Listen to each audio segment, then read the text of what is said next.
Hey, John.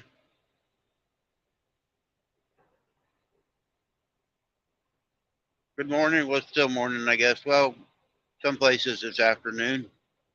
We're in Ohio, almost at Columbus.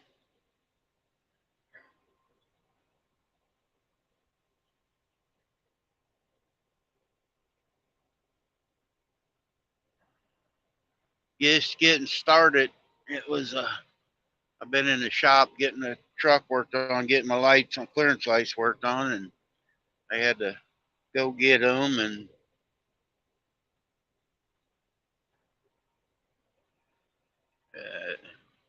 $541 for 4 lights on the cab of my truck.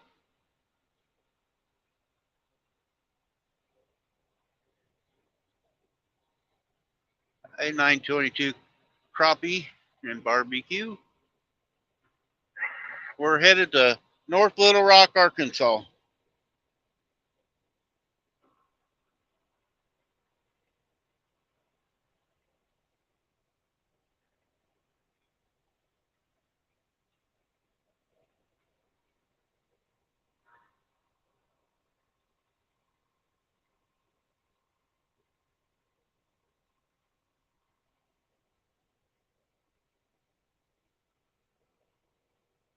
Oh, will it be close to you, John?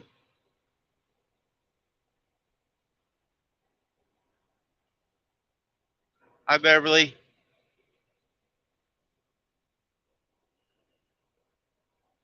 Hey, Gary. Oh, I didn't put the damn. I'm sorry, I didn't do a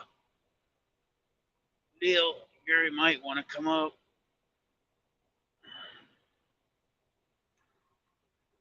I've been there at the shop and set this up, and I hurried up was doing it.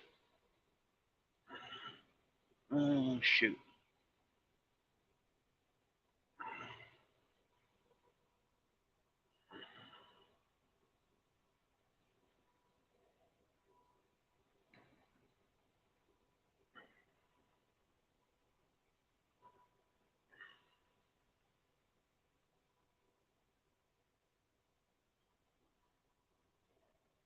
I had to Cleveland. Oh, I was just left. I was in Cleveland this weekend. I run up the, oh, Pace. There it is. I run up to Rochester, New York over the weekend.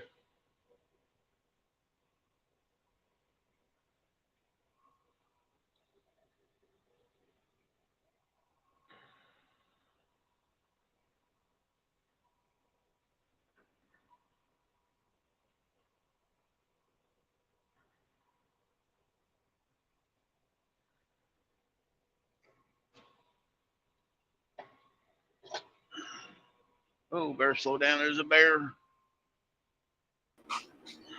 Hey, Gary. Hey, how's it going, Randy? Good to see you. Well, you too. Been a Hang on. while. I hadn't muted I got it muted now.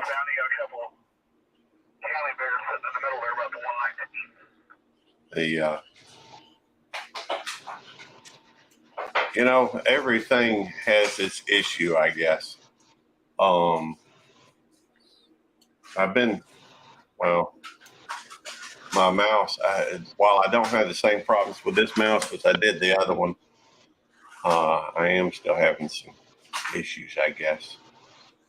Let me fix something. Is it a wireless? No, this one's not. Here we go. Oh, that's not the one I was looking for, but that's okay. That'll get me where I need to be.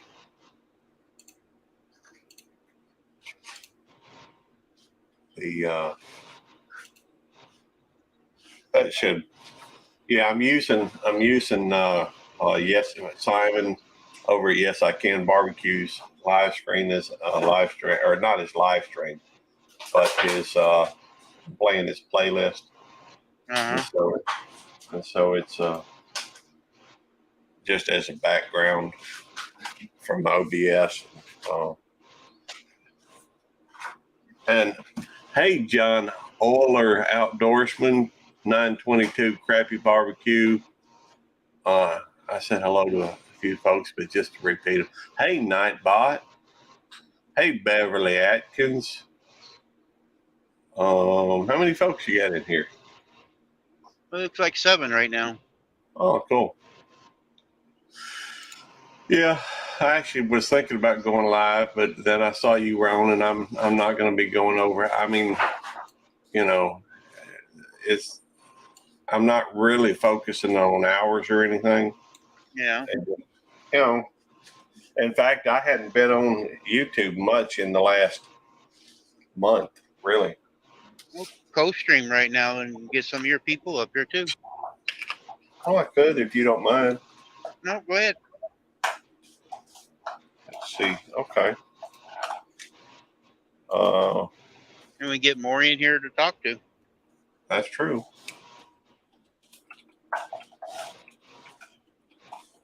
I got to get my money's worth. I paid for a year for StreamYard, so I got to use it. I hit the wrong button. I know. I remember you telling me about that. Oh, that sucked. Yeah, that's kind of a hard bite to take. Yeah. If it's just a few dollars, ain't so bad. When it's 400, that's a big chunk. Yeah, that's right. That would be a hard. That would be a hard pill to swallow. Let's see here. I guess what I can do, I've got the chat popped out on this one. I can open up another one and on mine. Excuse me. And pop out the chat on it as well. But the now I got Hey, Charlie. I can't see it yet, but hello, Charlie. Ugly Dog Lures. Oh, yeah. Well, I guess I'll have to put this over here on this other monitor. That's probably better anyhow. Goose, I got my lights fixed this morning. $541. Put 4 lights in my truck. They got a discount in a way. When I went to order them for Kenworth, their LEDs, they wanted $119 a piece. He called Freightliner. They had some aftermarket ones, and they were only like $20-some a piece. So we went with the aftermarket ones. I don't blame you. Hey, Hi, Marines, Mom. I'm sorry. Didn't mean to interrupt. Go ahead. Go ahead. I was just going to ask, do you like that heart there? No, I don't. And I can't do it going down the road. Eddie told me he can take it off, but I know. Yeah, I hate that thing. I do too. Here's a thought though. If you set up your hey, good to see you. That would be Jason. Yep, Jason. You can take that thing off, but it's if you preset or set your stream up to begin with, schedule it. You can go through and before you even start, take it off. I've tried on my phone and I can't do it on my phone. Really? Well, yeah, there's no option on that. I wouldn't even be. I can do it on the computer, but I don't have the computer. But on the phone, it won't do it. Right. Now, once in a while, when Shirley or Eddie comes in, they can take it off out of the way. Oh, but okay. Shirley got a job. Shirley's actually over by you right now. Shirley's over there getting fingerprinted in Jackson. Oh. Yeah, she's going to be a postal carrier. Very cool. But yeah, she sent me a pogo about an hour ago. She's on the way to Jackson to get fingerprinted. Cool. I mean, she don't live that far. Probably. Well, she lives over towards Meridian. I think that's like an hour and 15. Yeah. Something like that. Yeah, she's probably over in the area. Yeah, she sent me a pogo, said she wouldn't be able to come on today. She had to run over there.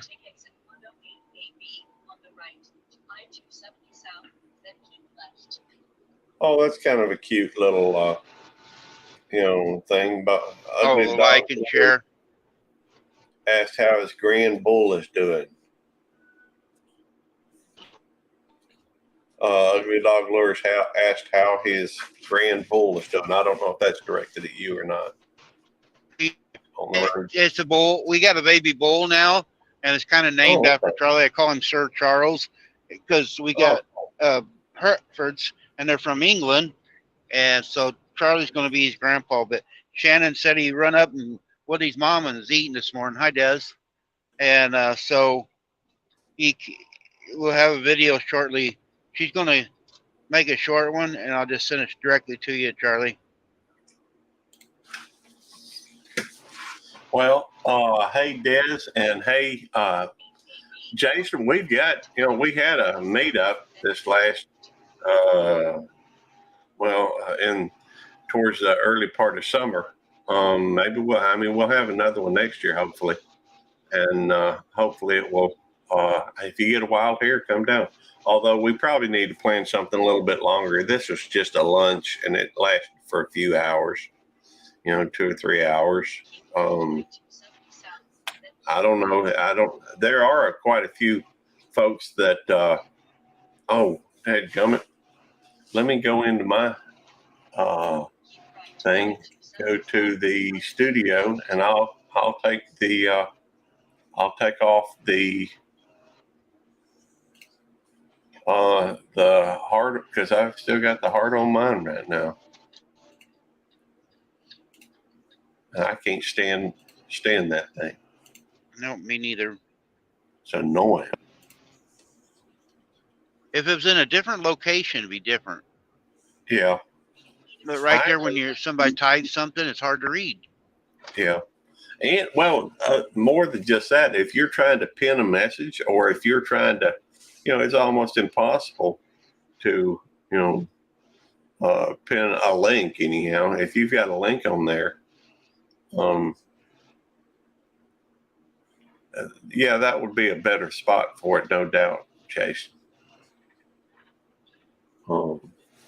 Just about anywhere on the screen would be a better dot.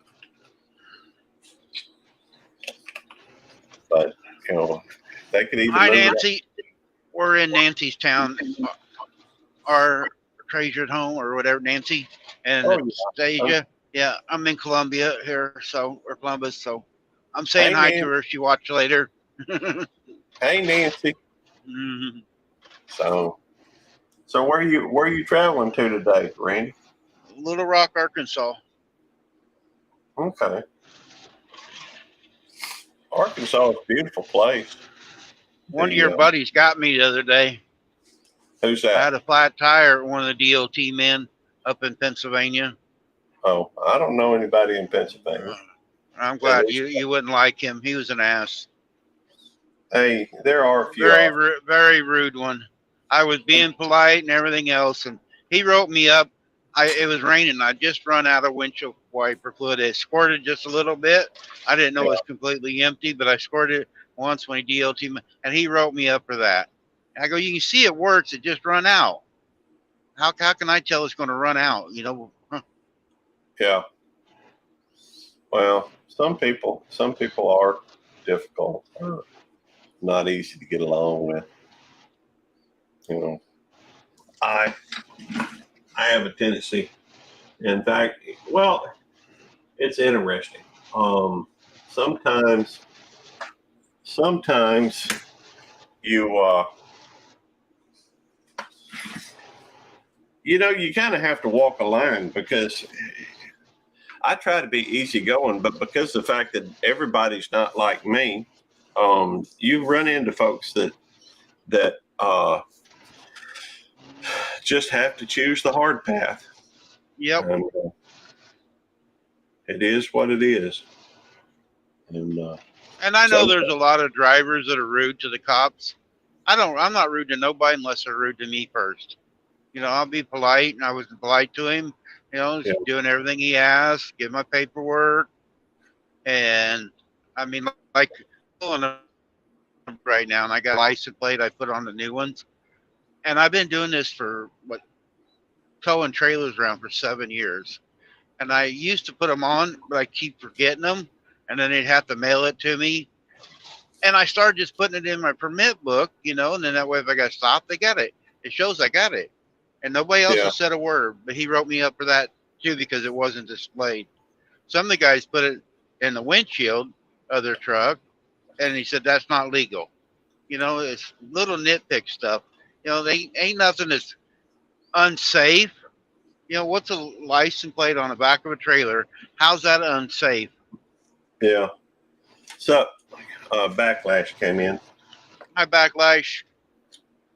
I missed your live yesterday. I looked for it. I was stopped trying to get my lights fixed, and I didn't see your live.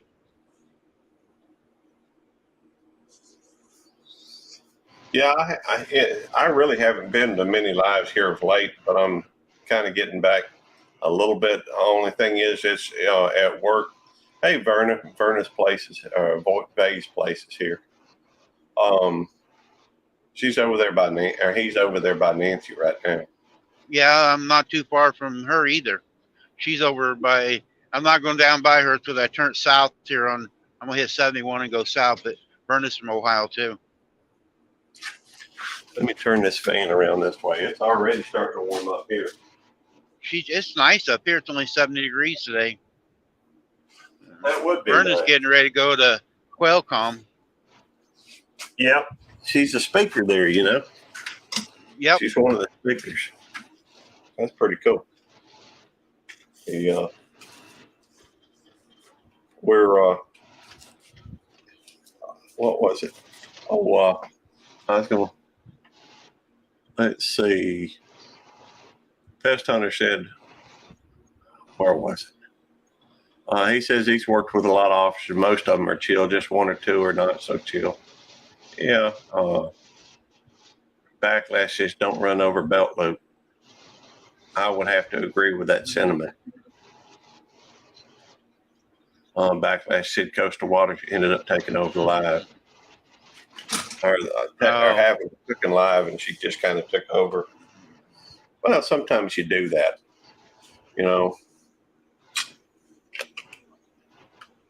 Have you quail today? First time I've seen wild quail. I think I've seen them myself, but it's been a while, and not in a long time because I don't spend a lot of time outdoors typically. How's the new Dodge pickup working out, Backlash? They went a few months ago and got him a Dodge pickup. Nice looking truck. Cool. I'm still in my Silverado. Yeah, I'm a show you man myself. I got a GMC, but still General Motors. That's right.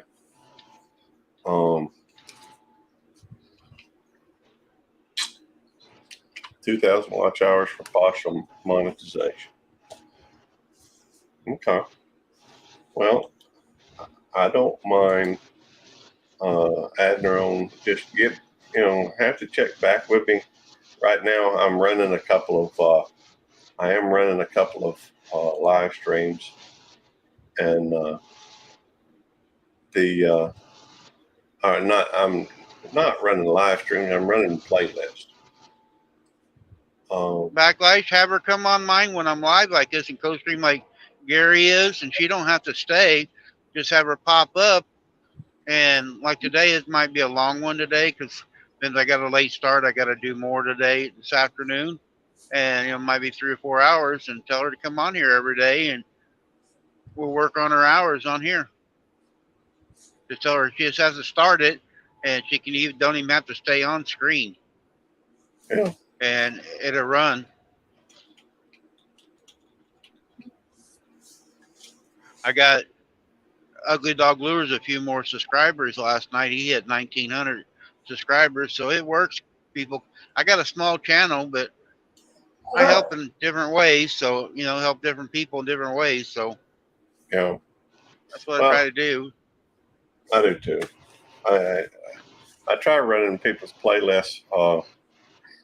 I will admit that that if I've got two people. I mean, right now I'm playing a couple of people. I'm playing Yes I Can Barbecue and Redhead by Nature. Their playlist. They're taking several days to run.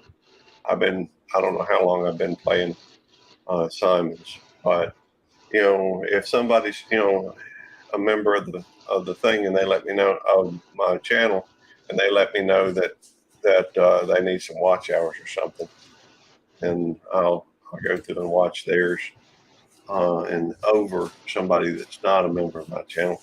It's well, just one hand washes the other, and I can't play but two of them at the time. My internet just won't support. They don't have that. What is that? Real fast internet with fiber optic. Right. They don't have We got fiber optic now. Oh, it's a lot better. Seems like everybody and their mama has, fiber optic, but it's not available out here. It wasn't ours for a long time. We had, and we actually got it on our TV now and phone.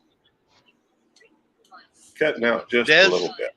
You're out of Des having hard time. Sarah showed videos this morning of her street flooded, and her dock has water over a foot thick on her dock. They got a lot there in Tampa area. I didn't know if it hit up there around you yet or not, Des. Des says all I have to say is I'm thankful I met Randy at the Pilot gas station months ago, because I have to go there for gas yesterday, and most of the gas stations around me were without gas. Oh, wow, that's rough. Yeah. Almost 200. We use a cellular hotspot. Yeah. Did that hurt? That was a hurricane, wasn't it? Yeah, it's still going on right now. Yeah, all around Sarah's flooded in. She can't get out of her yard. Their streets are flooded. Des says it came, but it was just some winds and rain. Not sure on the other side of Tallahassee. It hit 1 hour from me. Oh, wow.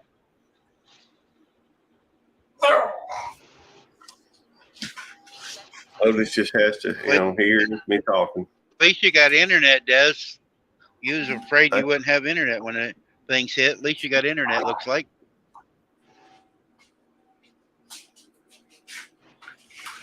Hi, Otis. Haven't heard you in a while. You don't bark at me like you want to go out and then not go out. No, I didn't have that. It gets me up out of my seat while I'm conversating. And then she still has that and power. Well, see, the power went out for about 1 minute and came back. That's awesome. Hey, Nick Vogt.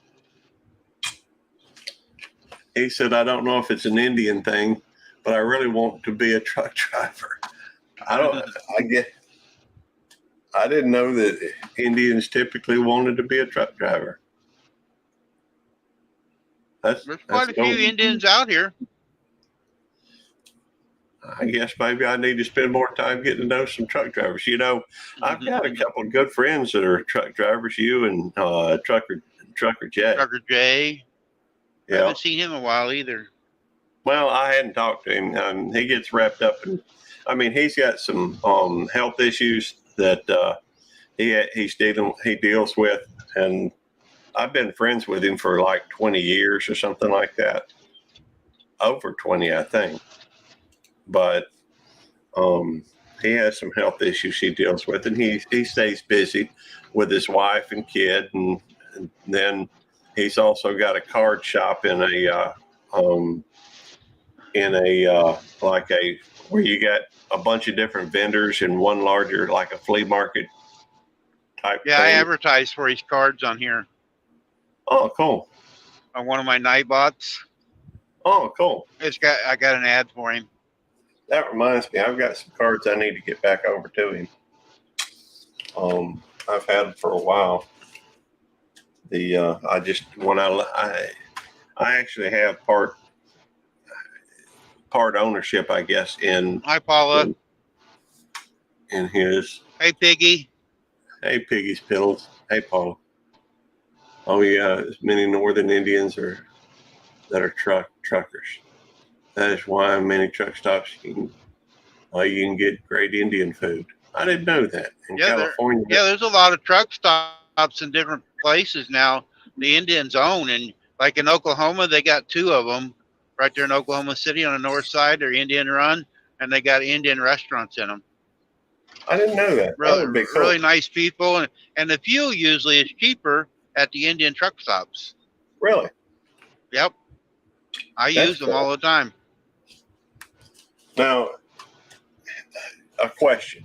Is that like Native American or from India? India. Okay, not that it matters. I'm just curious. Yeah, India. I guess I was just thinking Native American. Doesn't matter. It's all good. People are people, wherever you go. So, there's good people and bad people everywhere. Yep. It doesn't matter the shade of your color, your skin. That's right. Although I do, and that statement stands on its own. But, there are some cultural differences between one culture and another, though. Yeah. And, and then the language is different, sometimes. Right. Some words mean different things, and that we was talking about that the other day. Some words are offended in different countries. Like somebody's talking about my name over in Germany is a bad name. It's a bad deal to a woman to say my name. Oh, really? Yeah, I forget who was saying that the other day on here. Nick said from India, mostly from northern Indian sheep. See, that's one thing I'm not sure about, but I could have swore that was Sikh. Maybe that's how it's pronounced. I don't know. The ones with the turbans, I have seen those and was familiar with that. My daddy actually was. My daddy's has been he's highly educated, but he's older. He's in his 80s now. He's 81 years old, but he's always been interested in languages. I do speak some Spanish and sign language and born here in the U.S., but my parents lived in the U.S. much longer. They were cool. My dad worked in defense. All his life. Oh, cool. Yet here on YouTube, I get called APU. Apu. That's so silly. I'm so stupid, really. My father, the last language he started to learn, he speaks about 8 languages, I think, or maybe he reads 8. I know he speaks, but the last language he wanted to. I know what you mean, Nick. The last language he was trying to learn was Hindi, and he was studying on that for a while, the trouble is, Mama got a little bit jealous because he had some females that were friends of his over on his. She Facebook. Didn't know what he was saying, huh? Well, I think Mama just gets a little bit jealous anyhow because Daddy is in some ways I'm a lot like my in some ways I'm a lot like my daddy in that there's always something new. There's always something else that has my attention. There's always something that I want to learn and so when and I enjoy languages, maybe not as much as he does, but that's one reason why I learned wanted to study Spanish. And let's see, Nick says he can understand Hindi and Punjabi. but cannot speak. My grandmother did not know English but could make it out, so her and I could talk. That's kind of cool. That is Bye, cool. Beverly. She would speak in Punjabi and I would speak back in English. That's pretty cool. Squirrel moment. I get them all the time. Good to see you, Ruby, over at Russian Wind Mountain. Hi, Ruby. And that is cool. It's easier to speak a language than it is understand what somebody else is saying, in my opinion, just because of the fact that when you're speaking, you're thinking in that language, or at least I do. Oh, by the way, check it out. I'm sitting here. I've got you and I've got your sticker sitting right here with me. And I'm sure you recognize that one as well. That's the white shoulders. Oh, yeah. My wife's. Yeah. And I've got those. Those are the only ones I really have sitting out on my desk. I'm not sure why I have them right there. All right, Piggy. Take it easy today. Have a good night. A good day, piggies. Oh, cool. His wife, Nick Volk said his wife speaks French and German. So many children can speak English, French, and German. That's cool. I understand. I can barely speak English. Well, sometimes I can listen to my problem. Oh, D. Good to see you, D. Hey, if you want, I can put up the you okay with me sharing the link over on mine as well? No, go ahead. All right. I don't have an invite, but I do have a copy and paste.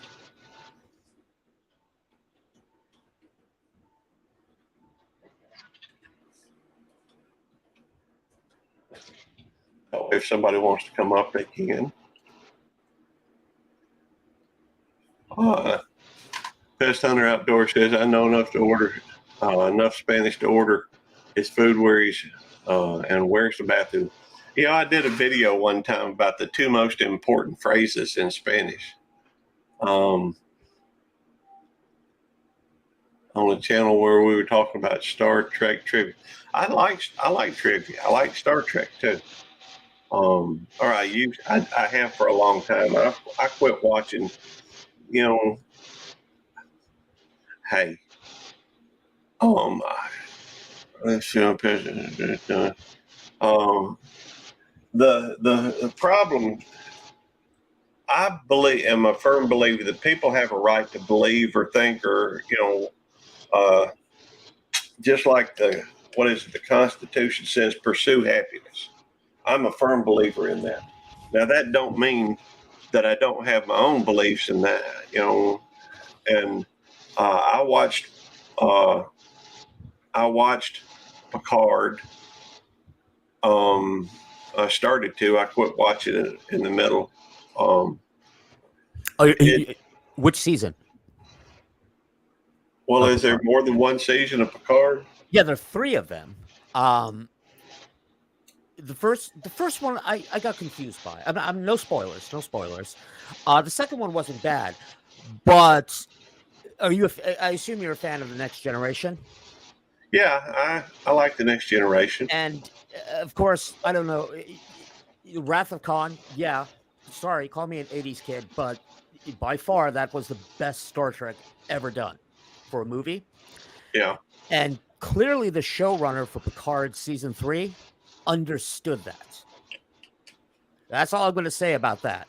But it was the first time, because for years Star Trek has been trying to redo Wrath of Khan, like that stupid Nemesis movie, the last Next Generation movie. It's like, that's not Wrath of Khan. It's the little things. And if you're a hardcore Star Trek person, Picard 3, you know how they do fan service? Usually it's just like, oh, look at this, that's part, but this one does it with style.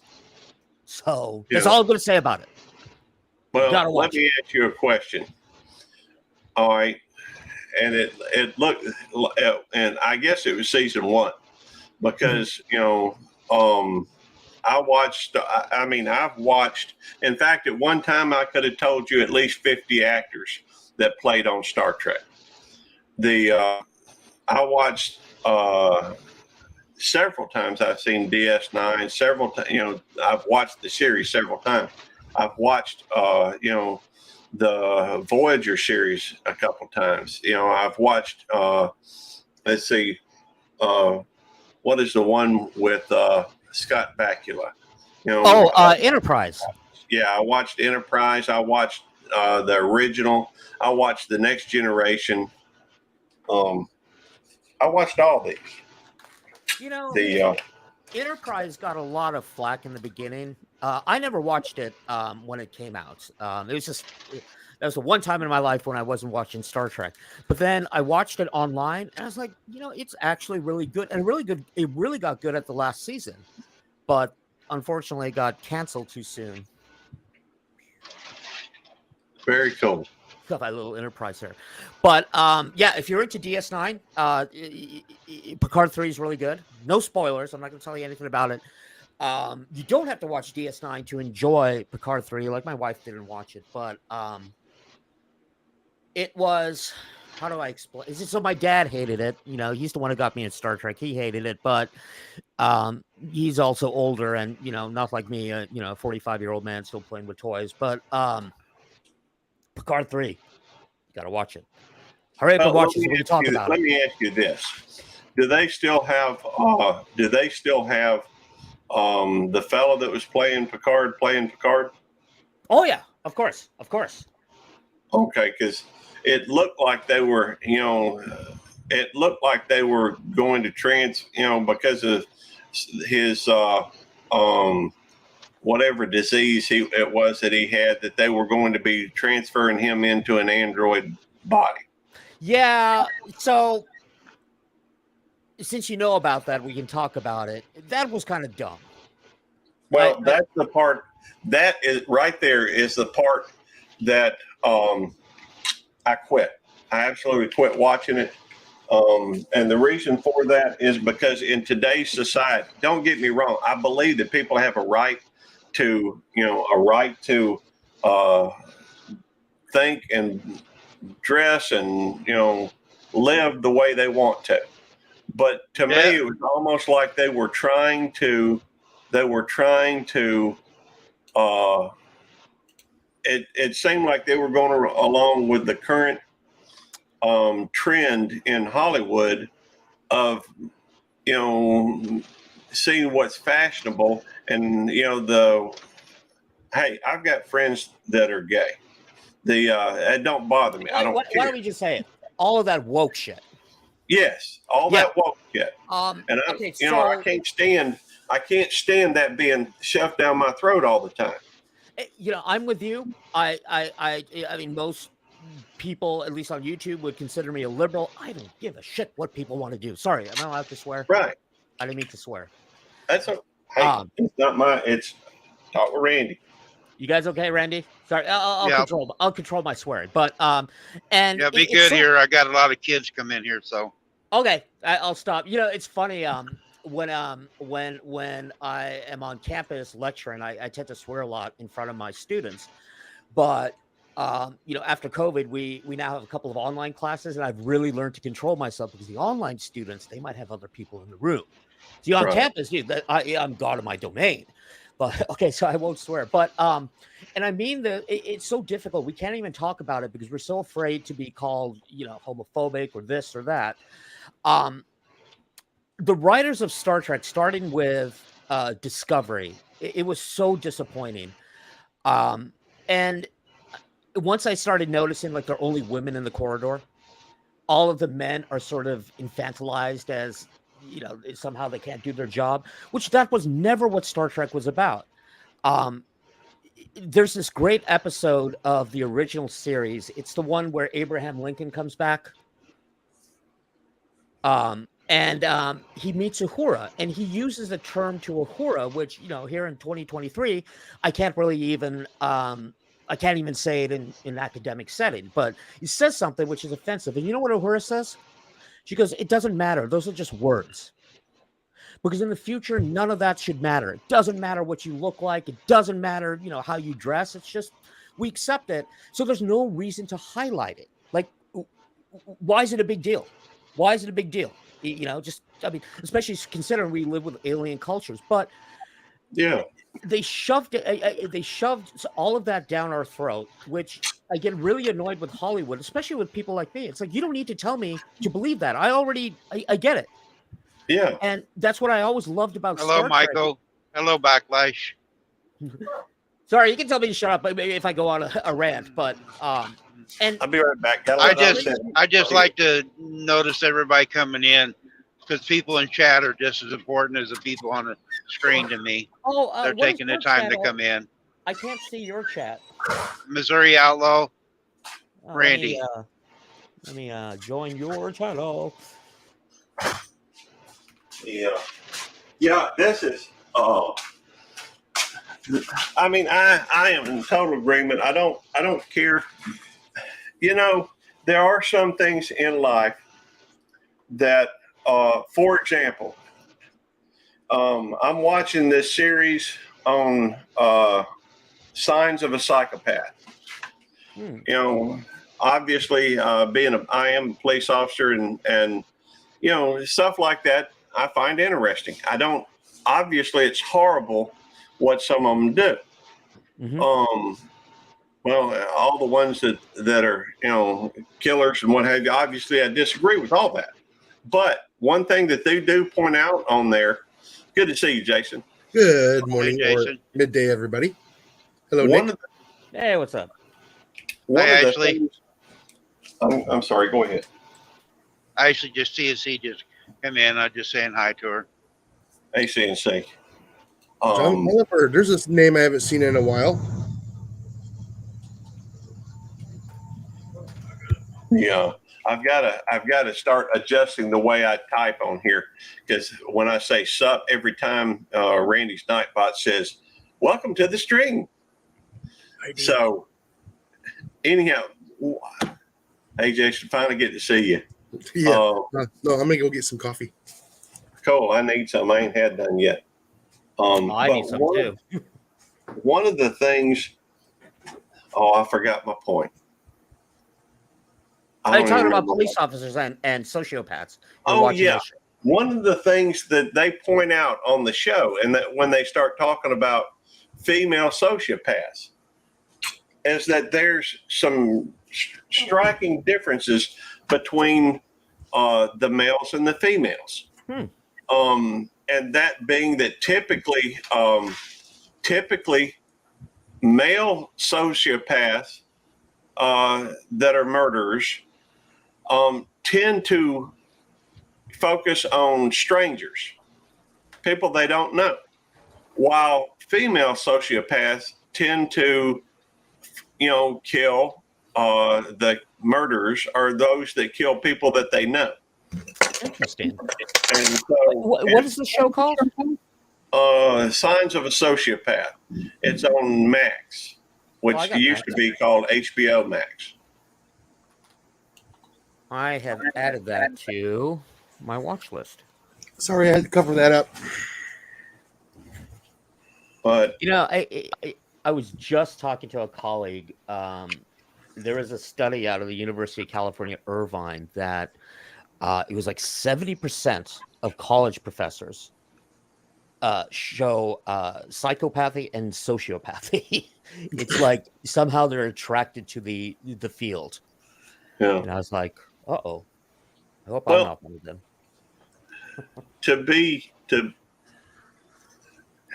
And that's a deep subject we get into, because it goes to the nature of physiology, the nature of mankind and womankind. Some people want to act like there's no differences, but there's differences between you and me, and everybody is different. But there are some, as far as people's brains work, as far as there are some commonalities in women tend to be more social. not. I mean, you're going to have the spectrum on whether you're male or female. I get that, but there are some commonalities or tendencies Yeah. between one and the other. And it, I don't know, the different forms of feminism is like first wave, second wave. We're sort of in this phase where, well, we're all the same. We're all equal. When we take our skin off, we're all the same. And that's not true. And honestly, I think I don't want to be like everybody else. I want my individuality. That's right. And there's nothing wrong with one sex experience. I mean, we are different. We're just different. I mean, we have different hormones. I'm thankful. And yeah, I mean, the brain is really complex. We don't exactly know, why certain things happen. Like, for example, when, women, we produce this hormone, what is it called? Oxytocin. And, that help. I mean, women produce more of it when they get pregnant and with children. I mean, it's just, it's complicated. But the thing is, statistics. My personal opinion is all women are complicated. Yeah, don't tell that to my wife, because then I'll get a really complicated argument, probably in French. Cool. I swear, I think she swears at me in French. It may be. Hey, my wife has no interest in learning other languages whatsoever. I find it interesting just to be able to communicate with people of other cultures. Here in California, as a high schooler, you have to take 2 years of a foreign language. I took Spanish. I can't speak a word of it. The problem is they teach my brain is not tuned to learn another language. I've heard that once you learn one second language, it's easy to for example, my wife learned German. She speaks French. She speaks English, and she speaks American Sign Language, which they count as a language. Right. But I guess I speak 3 languages. So. Anything with a Latin base is probably the most easiest to learn. Yeah, that's why I took Spanish. Also, here in California, even as a kid, there are a lot of Spanish speakers here. But I think that's really when you pick up a language as a kid. I've tried so hard to learn French. According to my wife, I speak French with a Spanish accent because Spanish is the only second language which I've learned. So. I got a tip for you if you want to learn French. Now I can't help you with and conjugation, that type of thing, but if you're just wanting to expand your vocabulary, when I was down at USM and studying Spanish, especially when I first got started, I would go by and I would take 3x5 note cards and I would write puerta, and then I'd tape that on the door, and then I'd put mesa and put that on the table, and I'd put a pen on top of something, lapis. Lapis, la pluma. Yeah. I remember that. La pluma. And I would go through and label things in Spanish and put them on there so that when I went to the door, I'd say la puerta, izquierda, derecho. Just to go through, and I would put left and right on the, to either side of the door. So every time I approached the door, I would read it, say it out loud, and look at the door. That's actually a really good idea. Work for French too. Yeah, that's a good idea. I have a yellow number 2 pencil. Yesterday. You had a yellow number 2 what pencil? Pencil, yeah. I'll be right back. Your coffee's making me want to get coffee. I hear you. Now, hey, I'm about to have to go get some coffee myself. I ain't had any yet today. Well, see what's nice about my coffee. I brew mine very thin. That's so I can drink the whole pot. Very cool. Does it make you thinner? Say again? Does it make you thinner? No, I just don't overdo it on the caffeine. Oh. I can have it all day. A little bit stronger than tea is what I usually brew it at. Where are you hiring your wife at? She went to the store. Oh. Free time. Yep. Oh, we got our coin yesterday from the auction, and then did you? Yeah, and Ted will be shipping out our bait box tomorrow. Oh. Hi, Linda.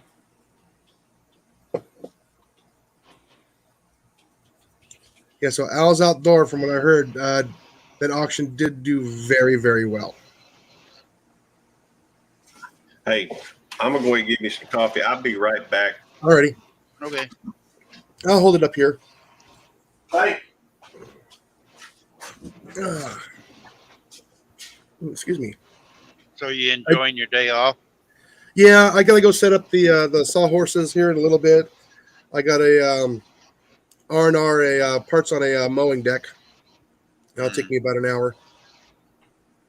And then I need to take that thing right there out to the backyard, get that sighted in, and do a quick little video on an old style air gun. No. Yeah, this I think they stopped making this one about 5 years ago. But everybody's been bringing theirs out, so I did some upgrades on mine. I found out that fit it. I'm going, ooh. So I'm going to find out what it can actually do. Because I gotta tune it. Yeah, like I said, I'm gonna have to. You can tune it to make it where, like, you know, when you're sighting it in, you can put so much air for so much distance. Is that how it works? Yeah, you take the pellet at so many feet per second, and without a regulator or a hammer spring tensioner, you know, at 50 yards, you know, you might be what, 2 inches, but if you fine tune how much air you're using, you can actually drop that down to about a dime. Wow. Oh yeah. Like I said, with Belt Loop there, I'm going to have to get a hold of Belt Loop, find out when I can make a trip out to Mississippi out there and help him with his little. You get here, make sure you say Mississippi.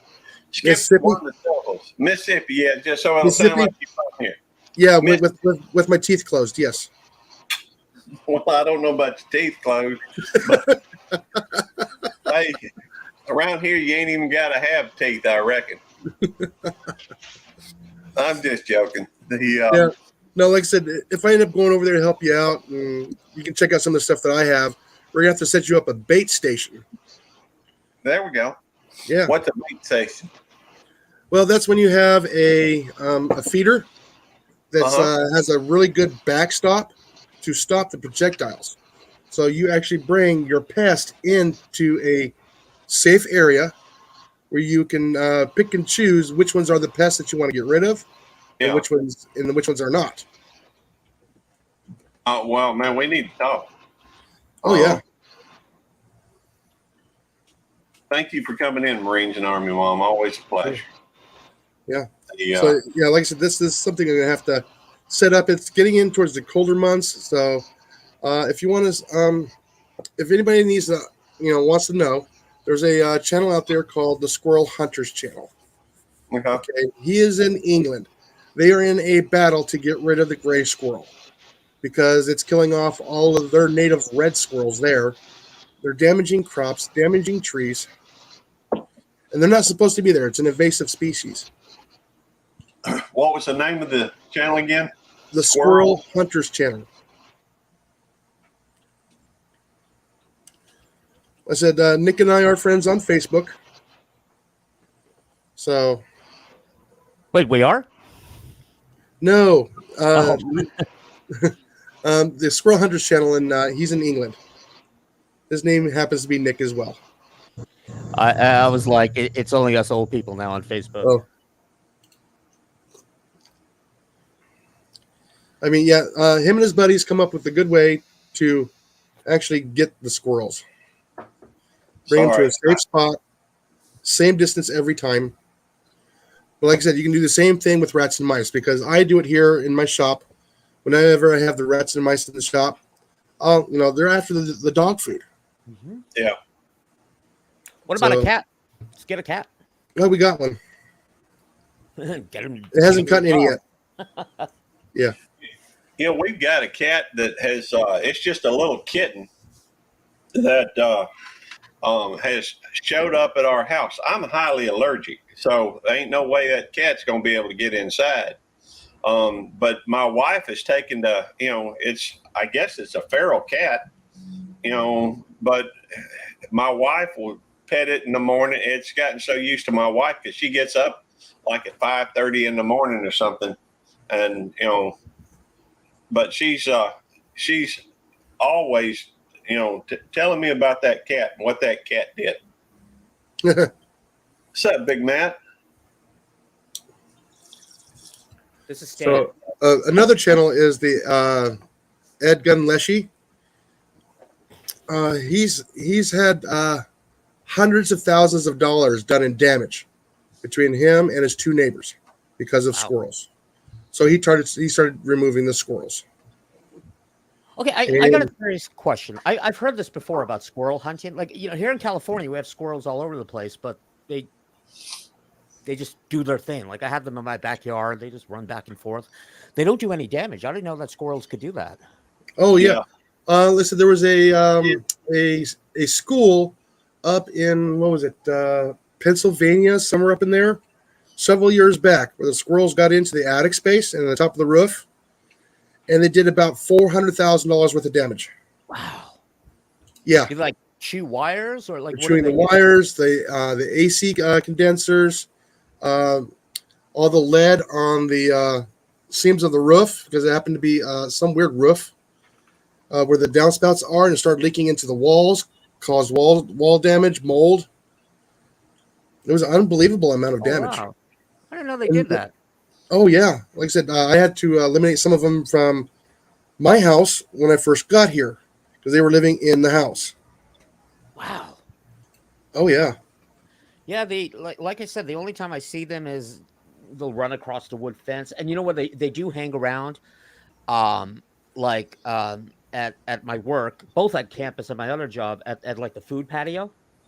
And they'll hang around there. And they're not afraid of humans. I mean, they'll grab food and stuff like that. Oh, but yeah. Outside of that, they just look kind of cute. Well, yeah. Well, I'm reading about it right now. In the pest control business, we say that the devil curated the squirrel, but God made them cute.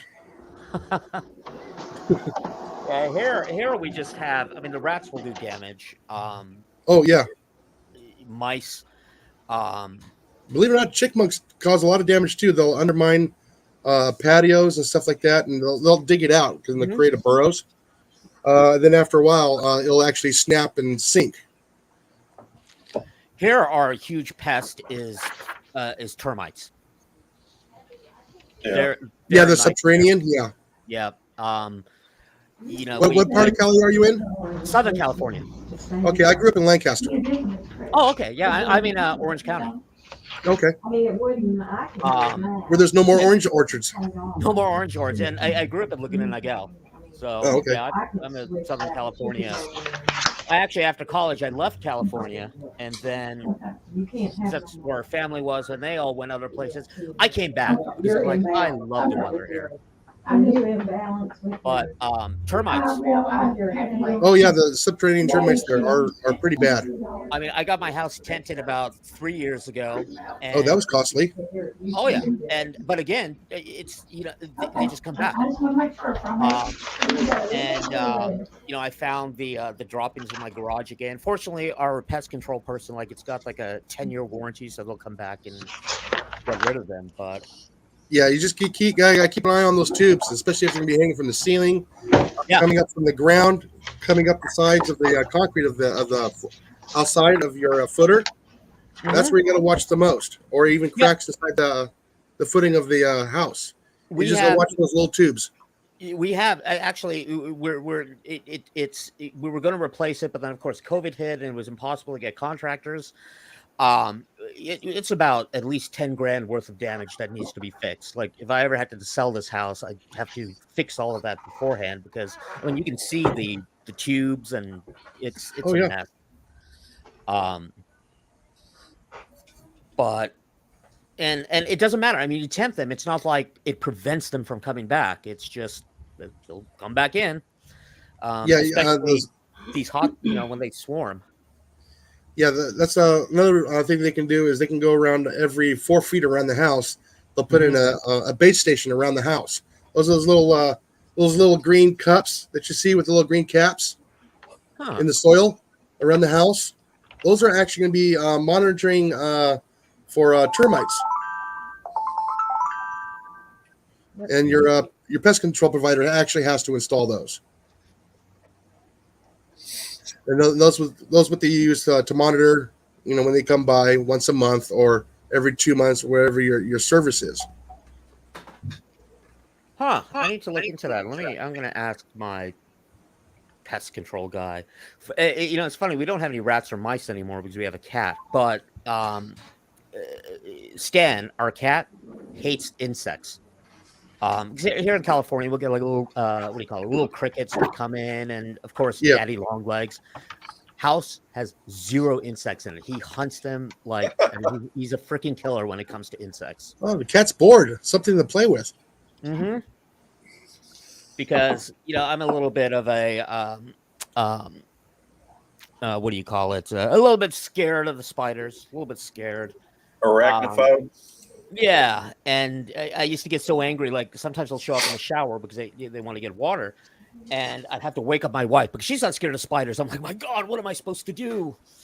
I can't take my shower because there's a spider inside. But now nothing. Oh yeah. I have on my bookshelf. I used to get all these I think they're called silverfish. Like they eat through the paper. Oh yeah. You need to get rid of those guys as quickly as you can. Yeah, for that one, I did it myself. I did what is it, boron or borax? Yeah, that's the boric acid. Yep, and it got rid of all of them. Yeah, it's in a powdered form. All you have to do is dust it. It's harmless to us. Yeah, it's soap that's bought it from the ground right there in Boron, California. Yep. And the only other mine in the world, believe it or not, is in the Middle East. Really? I didn't know that. Huh. Mm-hmm. Of the large mines that I know about. What's up, Bone? Yeah, one of my weird pastimes is I like to go. We have like a group of us which we go camping and exploring. Is looking at like the old mines in Death Valley. Even out there in the high desert, they're all closed now, and some of them have like these little ghost towns. Well, like I said, no, one's coming back alive. That's Ghost Town Living, Cerro Gordo. Really? Yeah, it's right there by Keeler, which is right next to Owens Lake, not too far from Independence. Oh. Is that guy that's building his place out there in that ghost town? Yeah, up in the mountains. Yeah. Yeah. In between Death Valley and Owens Valley. Yeah, I'm watching. Oh, did he write a book? I believe. I'm not sure if he wrote a book or not. He's been there for 3.5 years. Is it Brent Underwood? Yes. Yeah, Ghost Town Living, mining for a purpose and chasing dreams at the edge of Death Valley. I need to purchase this. Well, it's a pre-order. It hasn't come out yet. Oh, the wife is home. Let me dash out and get the stuff out of the van. Oh, tell Molly I said hey. Yeah, tell You're Molly hey. What's up, D? Hey, I just now got done with all my work. Hey, Nick. Hello. It's funny these days because of the internet and because all the stuff that has gone on with it. That you see the emergence of so many the availability of information and people's interests and anything these days can catch on. Mm-hmm. When I was a kid, we had 3 channels. We had NBC, CBS, and ABC. And we used to have one of these antennas outside where you had to go out, turn the antenna to get it. Hey, backtrack, hooligans! But you had to go outside and change and move the antenna to pick up different stations better. I remember I stayed over at a friend of mine's back in 1982 or 81 or 82. And that was right after they had launched MTV, which was up all night. Yep. I'd always had trouble getting to sleep to begin with, but that night we were going to I could probably look up the date because the next day we were going to a concert that was the Texas Jam, I think it was called, which was like 5 different bands that were playing. Journey, Santana, Sammy Hagar, Point Blank, I think, and I think I said Journey already, but there were 5 groups that were playing that night. And so, but I stayed up the whole night because I was sleeping in the living room because I couldn't stop watching MTV. Yep. Yep. I think it was maybe 1986. I made my parents, because they used to have the antenna which you can move around. So you got to get cable because I want to watch MTV. And it was Dimension cable. I remember it comes with a cable box and you have to turn it by hand. MTV was channel 49. Now in 2023, I still have cable and MTV is still channel 49. Like, that just fascinates me. Wow. Of course, they don't play music on MTV anymore, but yeah. Trivia question. Do you know what the first song played on MTV was? Oh, wasn't it? Video killed the radio star. Radio Star. That's right. Nobody knows the second, though. By the Bagels. By the Buggles. Bengals. Buggles. It's. I think. I got it because Thriller came out. The music video for that, and apparently back then they would only show it at night. And my friend, and we're elementary school kids at this point, they had cable, so he recorded it on. He had one of those, just like it was a VHS player, but it was like 2 decks. Like, one was the recorder and one was the tuner, because the idea was you could take the other deck, you sling it on your arm and connect the camera to it. I don't know if anybody remembers those. Yeah. Those old top loads. Mm-hmm. But this one was 2 parts. Like, one part was portable, and so we recorded on VHS so we could watch the whole thing of Thriller, because apparently they could only show it at night because it was too scary. Oh, hold on, guys. Sorry. Thank you, Backtrack. Oh man, it's gone that quick. We were talking about this the other night, weren't we? Man, I love to talk about, Oh, I know what I was going to say. There was this kid, they showed a rotary phone, and the kid's first question was, "How do you text on it?" It's funny. So I kid you not, I still have a landline. There's a legitimate reason for it, but when I get my landline out, I have to remind people, don't text it, because it's just plain old telephone service. And they're like, "Oh, I texted you that information." I'm like, "You did? To what number?" And they repeat my landline. I'm like, "Okay, well, that doesn't make any sense because I can't get text." Well, of course, ironically, my landline comes from the digital cable box because it's voice over IP. Yeah. Well, I've got a home phone that stays right here on my desk. The only problem is that now it goes through the computer, as opposed to being plugged into independent phone line. Yep, that's what I have too. If it used to be, the phones had their own electricity running to them, so that even if the lights went out, as long as the phone, had its electricity, you could still make calls. Yep. Now, if electricity goes off, of course, everybody and their mama's got a cell phone, which is, storage of energy, but still. Yeah, mine has it's got a battery backup for the phone just in case the power goes out. But if the cable goes out, also no phone, nothing. Right. Because it goes through there. But I even have one of those old-fashioned answering machines where I come home and I check my message and push play. It comes with voicemail, but I figured if we're gonna have plain old telephone service, I was just like, dude, I'm just gonna get a retro phone. Retro.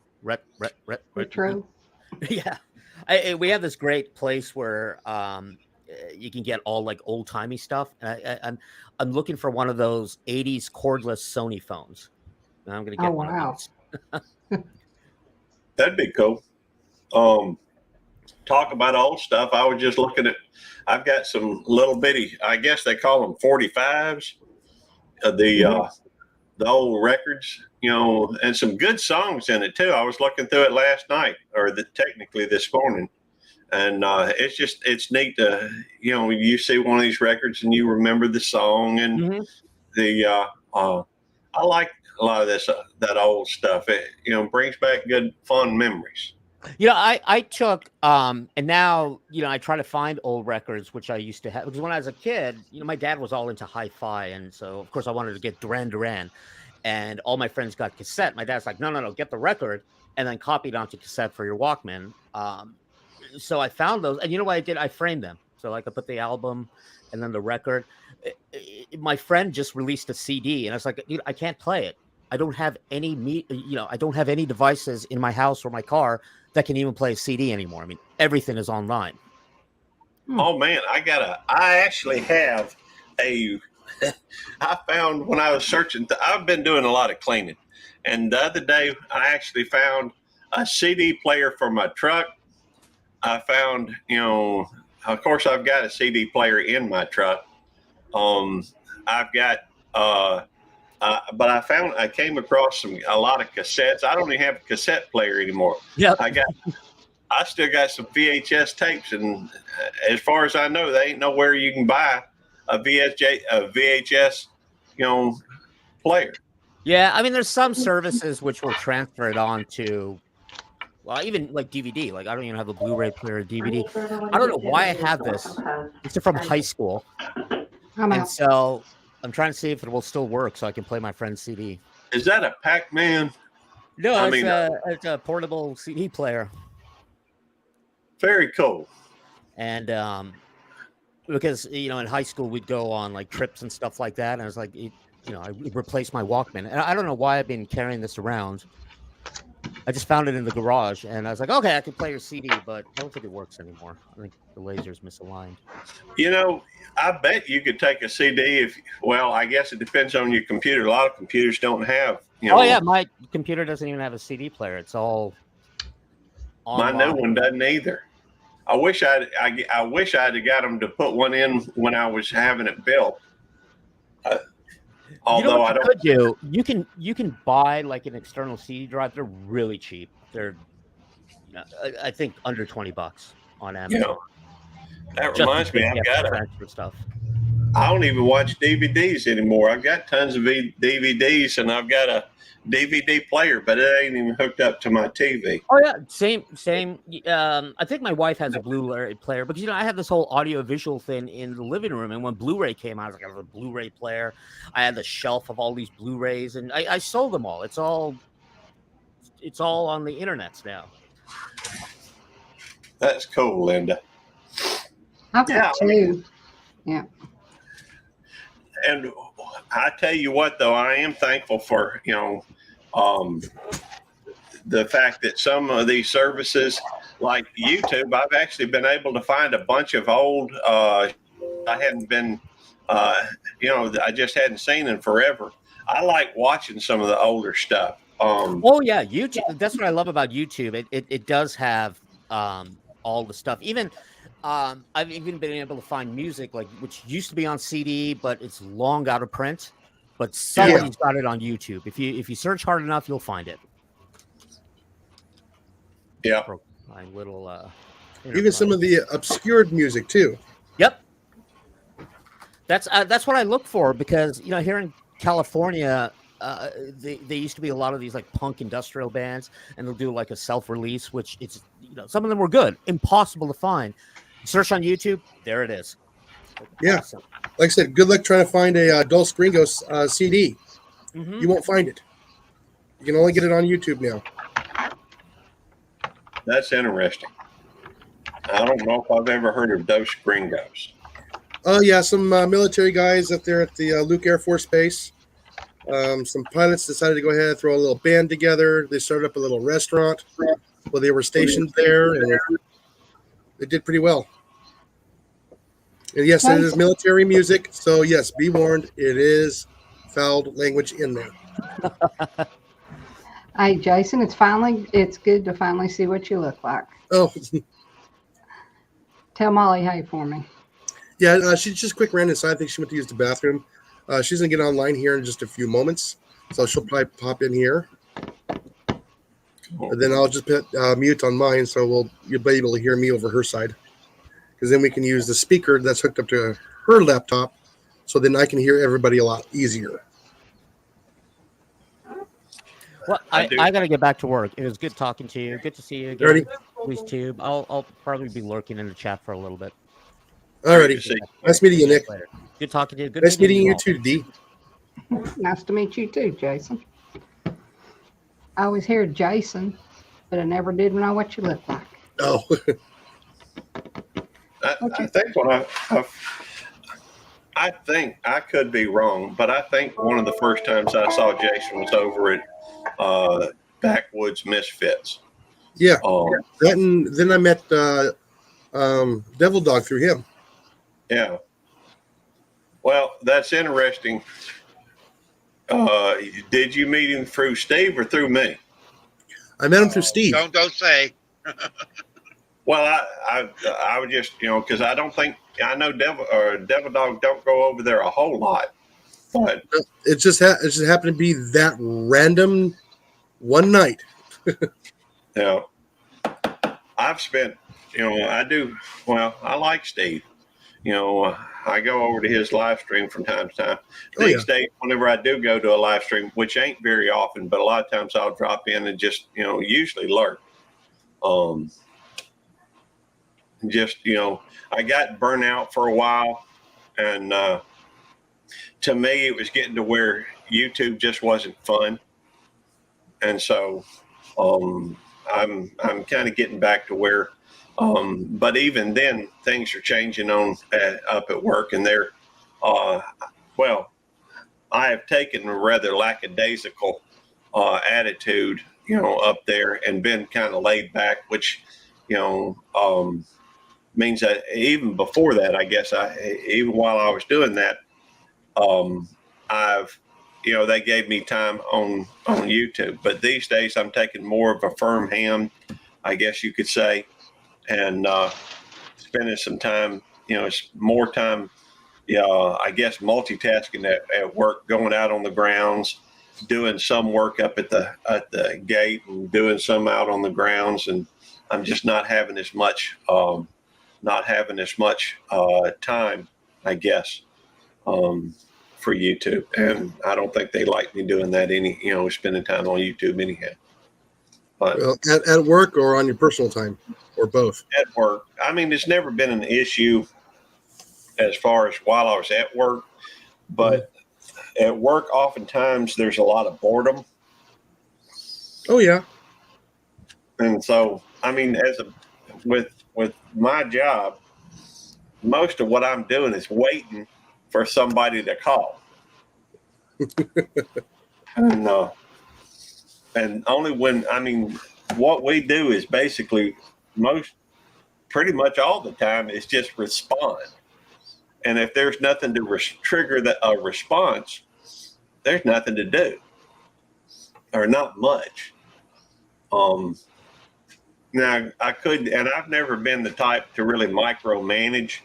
The way I've always looked at it is if people, as long as they got the most important things done and take care of business when it's required, their free time is theirs. That's the officers under me, but I'm having to go through and kind of do a little bit more in the way of micromanaging, and so that takes up a lot more time and diverts me from boredom, I guess. Multi-hunter, good afternoon now. Hi, Nick. Good to see you, multi-hunter. Well, that's, knock on wood, hopefully, now don't get me wrong, I prefer boredom, up there. If you're bored, that means that everything is going smoothly. But sometimes we have to respond. Sometimes it can get quite involved or serious, and we have to deal with a lot of different types of calls. I just prefer it when it's slow. Well, like I said, my old career, I was always busy. Mm-hmm. But if it was an easy day, it was a good day. That means no calls, no emergencies, not having to run across the city. Uneventful. It's uneventful. It's good. Yeah. That means Hey, I don't have to drop what I'm doing to go and provide help for PD or fire. That's a good day. Did you ever catch one of them pythons or anything? You ever have to deal with some of them snakes? In Arizona, no. That's a rattlesnake every once in a while. Rattlesnakes good eating. No, Yeah. Yeah, I know. In fact, I wouldn't mind having some rattlesnake skin to go through and make some more boots out of, maybe, if I could find somebody who made boots. Yeah, unfortunately, I don't know how to do that. Do you know how to do that or you don't? Do not. Oh, well, that's all right. I used to, in fact, when I got married, I had a pair of boots that was cut back python. It's funny because I got married just a couple weeks after my birthday. And my wife, for my birthday, my now wife, gave me a pair of cut back python boots. And so I told her I wasn't getting married if I couldn't get married in my boots. So I got married in my boots. We had a cheap wedding. I think we spent $150. Oh, we got another phone call. That was just for the ingredients of the cake.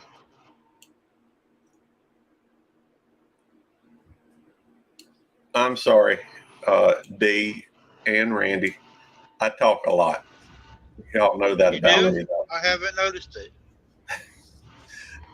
That's what we spent. That's what we spent on ours. Randy was 150, or Gary was 150. We ran off Cool. and got married. Well, we had a full church wedding. Didn't have a whole lot of bridesmaids or anything. I think we had one bridesmaid and one, and best man, maid of honor, I guess, and best man. And my daddy did the service, so we had a preacher there. We had they let us use the church down the road from Mama's and Papa's, we didn't get it taped. It was actually kind of funny. My cousin was going to tape the wedding, but he forgot to charge his battery the night before. Oh, So ours only sounds like road traffic. but it was, my daddy doing the service. He was, how the traditional wedding thing says, and he'd say, "Repeat after me," and I state your name. She said, "I, Tammy Thornton," said something to the effect of, "Promise to love and honor,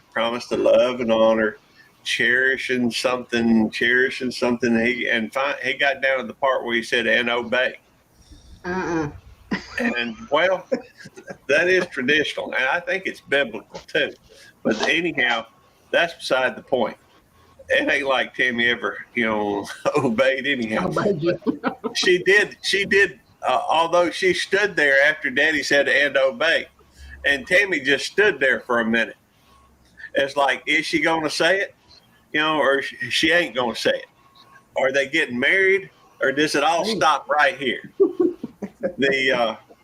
But she said later that she thought he was, he had been repeating things in twos, and she was waiting for the second thing to come out.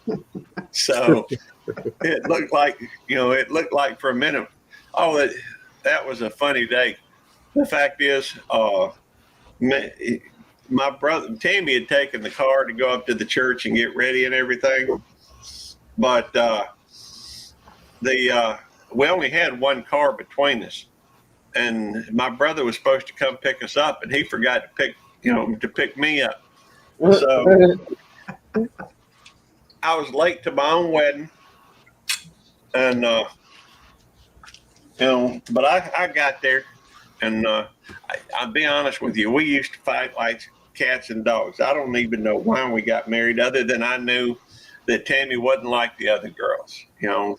I dated a lot when I was young. In fact, Tammy wouldn't even go out with me to begin with, because she knew my reputation. I just got bored easily, and but anyhow, we ended up getting married. That's been almost 35 years ago. Well, So I hey, guess you could. Molly. Sorry. Just saying hi, Oh, Molly. cool. Hi, Dee. Hi, Gary. Hey, Molly. Hey.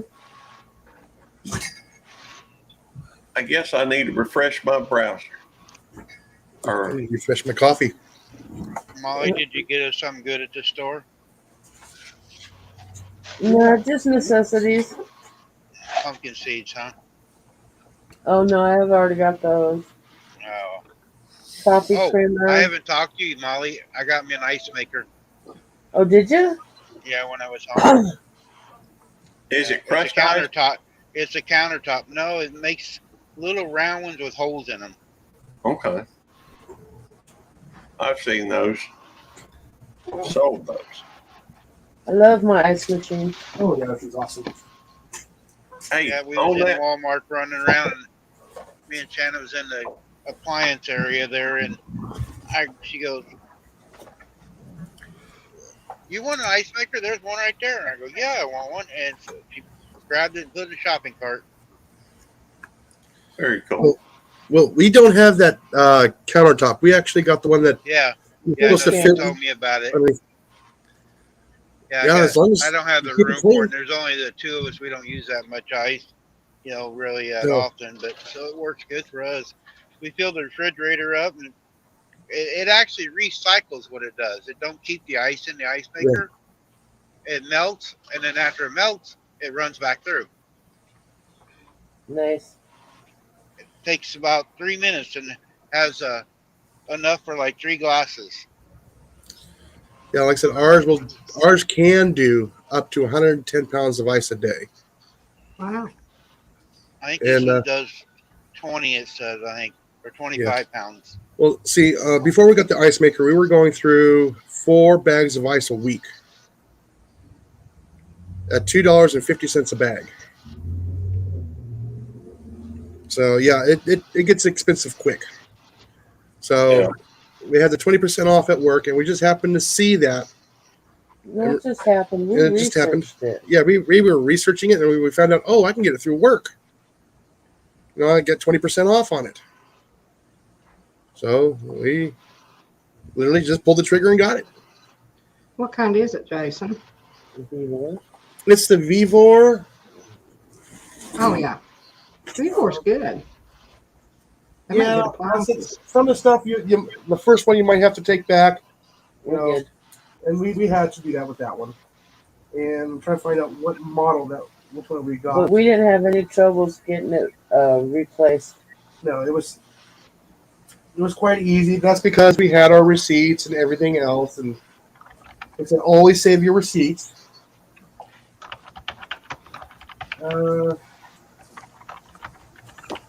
I was having that one there. I gotta get that letter here. Hey, Josh. The VFW Hello, Josh. next week. How's it No, going? Josh, I'm headed down towards Cincinnati right now, and cutting down around bottom side around you. My chair.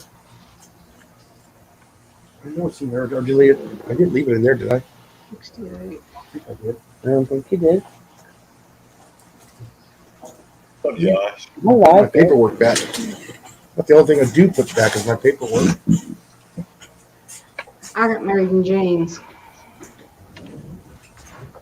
Jeans and, what do you call them? Tongs, shoes, and a short sleeve t-shirt. I think we got the 70 PF. At a justice of the peace. I stayed the night in the hospital parking lot where I got my blood test done. Hi, Tammy. Let's see what's here. Hey, my crafty stars. How you doing today? And then when I got home, I had to go to work. Well, my little information packet that came with it is going to be the BY-70PF/90PF. But I think we have the 70, which is the smaller one of the two. Right. And it's the one that has the least amount of problems. Yes, it is the one that has the least amount of problems. Like I said, you got to set it up. It has to be absolutely level, or you can burn out the motor in it. And yeah, you gotta keep it clean. That's the other little secret. Is you gotta keep it clean. And it's almost time to change the filter in it too, because it's been 6 months. I usually run through McDonald's drive-thru and get a bag of ice. How much do they charge you at McDonald's for a bag of ice? $1.39. It's under $1.50, I think. That's not bad, but yeah, every once in a while I'll fill a bag and I'll put it in the freezer. Yeah. Well, the bag from McDonald's is just enough to put in my dispenser. In my refrigerator, because the daggone filters are like $100 a piece now, and they go quick. So, heck with that. Yeah, that's what we kind of found out. Our water here has got a lot of sulfur in it and iron. Mm-hmm. Yes, So- Tammy, I'm in Ohio, coming into Cincinnati. At least it's not near the hurricane. Yeah, at least you're not down in Florida and Georgia right now. No. And it's actually really nice over here right now. It's cloudy, but it's only 74 degrees. I don't have the air on or nothing. It's really nice out.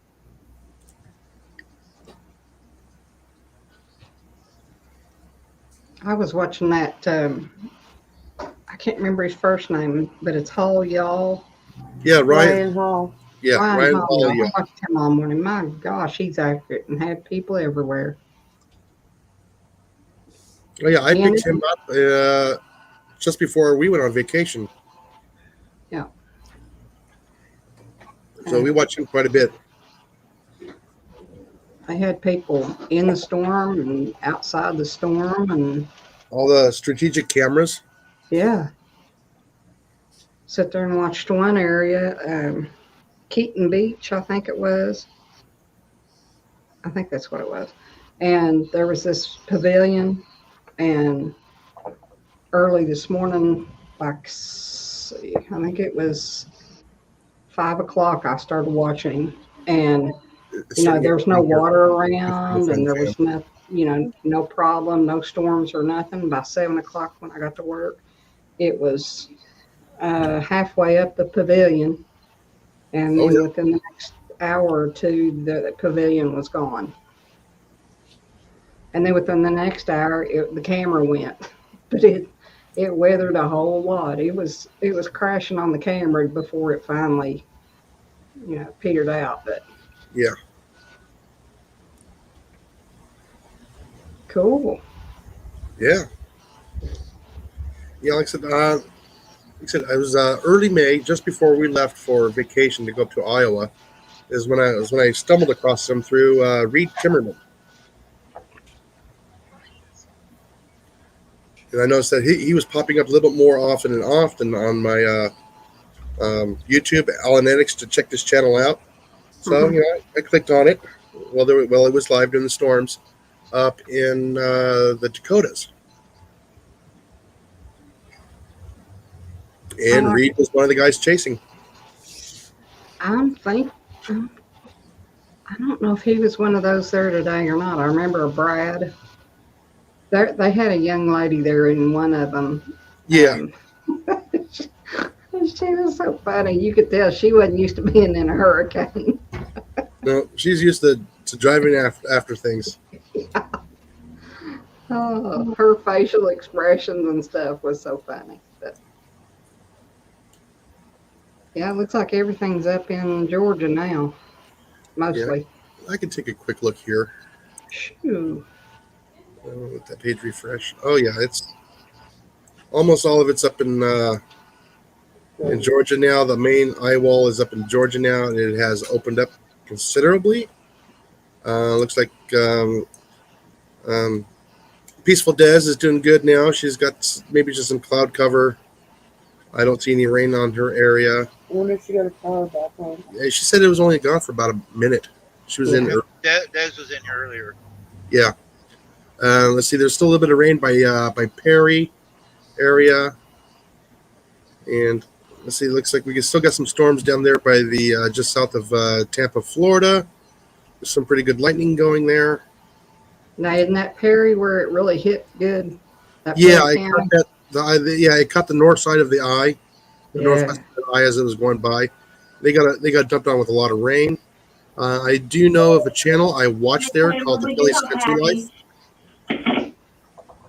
and so far I haven't seen anything from his channel yet. Are they still live? I believe, yeah. Who's like? Ryan Hall. He said they're going to try and stay on all day if they can until it veers off the coast. They'd raised a whole lot of money this morning too. I don't know how much they have now, but Yeah, last time I saw it was like 19,000 was what they raised.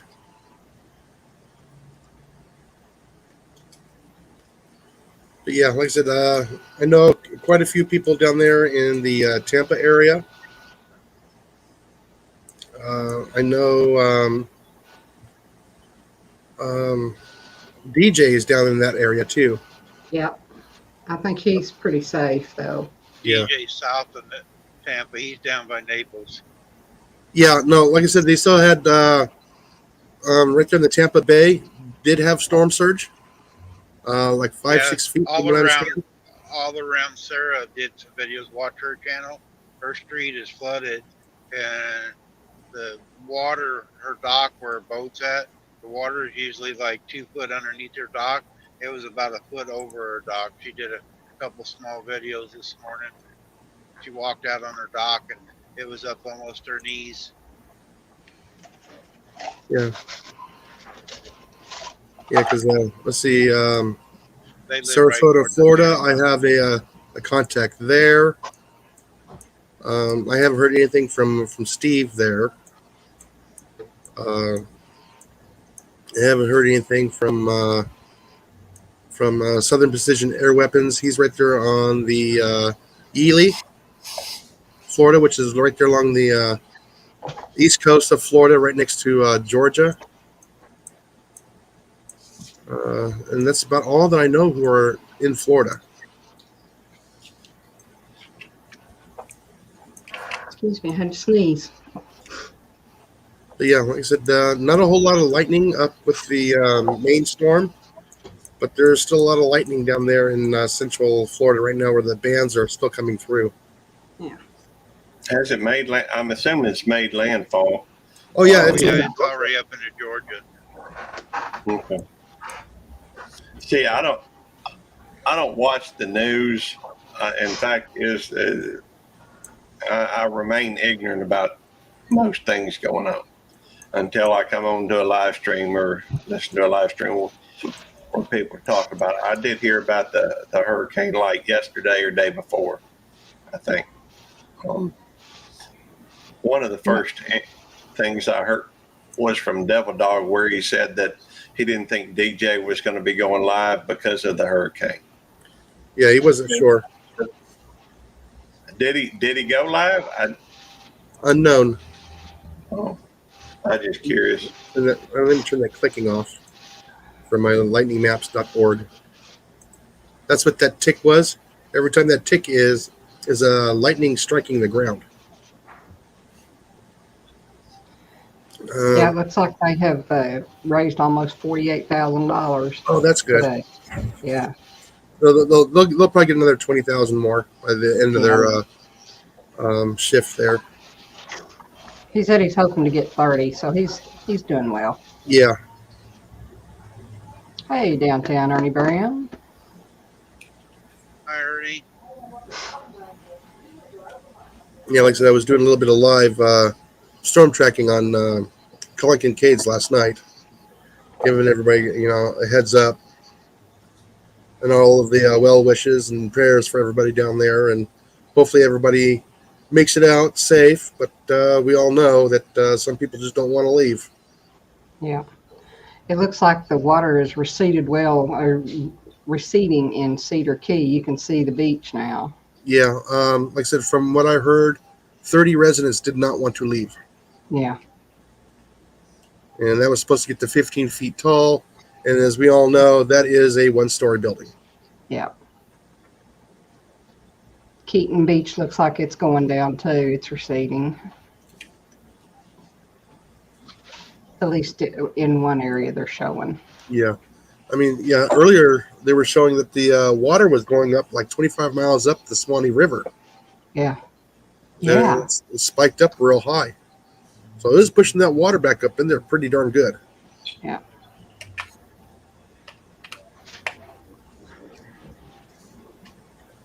Yeah, like I said, all the well wishes and prayers for everybody up in that area, down in that area, I should say. But they said, get out, get to high ground. You tell me get out, I'm getting out. Yeah, like I said, if it's a category 1 here, maybe 2, and if it's fast moving, we'll stay. But if it slows down, no, we're out because we're in a low lying area. Just turn the power off and load up the vehicle and go. Well, Linda, I hope they're safe. I hope Yeah. everybody is down there. I know they said they had 2 deaths due to road water. I guess they had accidents. Oh, But when I was listening earlier, they hadn't had any deaths that they knew of due to flooding. no, that's where most of it comes from. Is either going to be from the rain flooding, or it's going to be from the storm surge. Yeah. Hey y'all, I'm sorry. I need to go. I got some things I need to take care of. I'm gonna leave this running. Alrighty. And but I'll see y'all later. Thank y'all, Randy. Thank you for letting me come up. Dee and Jason, great to see y'all and talk with y'all. As always, it's a pleasure. And Always. Yep. Always. Later. And I'll go ahead and hop down. Yeah. Jason's Oh. good to meet you. yeah, like I said, I'm going to do a safety thing for everybody, and please share this out to everybody. If you're running a generator during a power outage, please keep the generator at least 20-25 feet away from the house minimum to keep from getting carbon monoxide poisoning and being a statistic, please. You mean you can't leave it in your bedroom? Nope, or your garage. Just run it outside, chain it to a tree, chain it to a post in the ground. Like I said, that I've seen it too many times.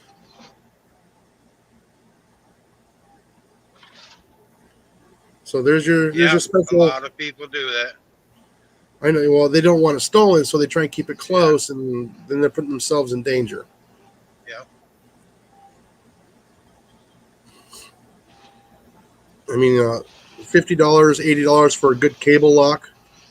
Yeah, it's hard to cut those cable locks. The ones they use for like the motorcycles.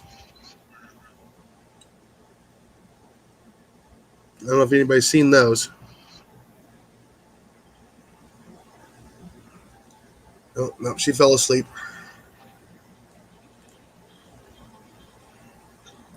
Ooh, a yellow truck. Yeah, bigger than the life tree, yes. Yeah, you do want, if you can, you always have, you can make a little house for it out in the edge of the yard, and you can just wire to it. I know it seems a little expensive when you're going to be doing that, but hardwire your generator in.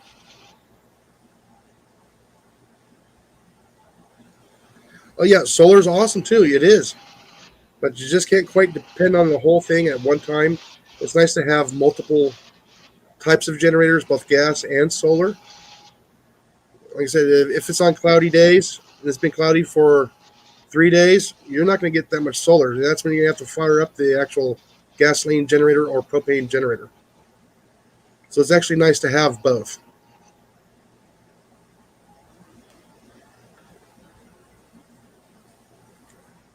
And good batteries. She's good batteries. Because you can also have your gasoline generator also charge your batteries too. Yep. You can actually put a battery saver on there that with a deal will start the generator when the batteries are starting to get low and recharge them for you. Oh yeah. I mean, Generac is a very, very good system. Not everybody can afford that. They guess the small ones now they're advertising only for $2,000. Yeah, only $2,000. Yeah. Yeah. Yep. Nope. I'm getting another phone call here. So we'll see what's going on here. Oh, did you just hang up on him? No. Oh. No. Hold on a minute.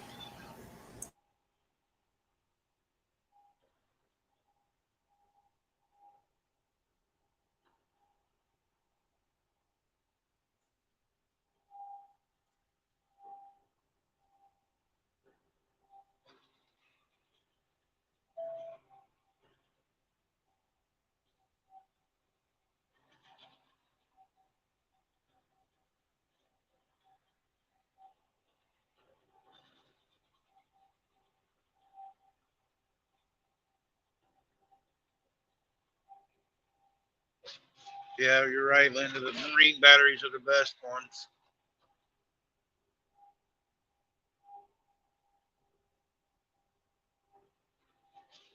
My wife actually is a dispatcher at a place that makes batteries. She dispatches a truck to deliver batteries.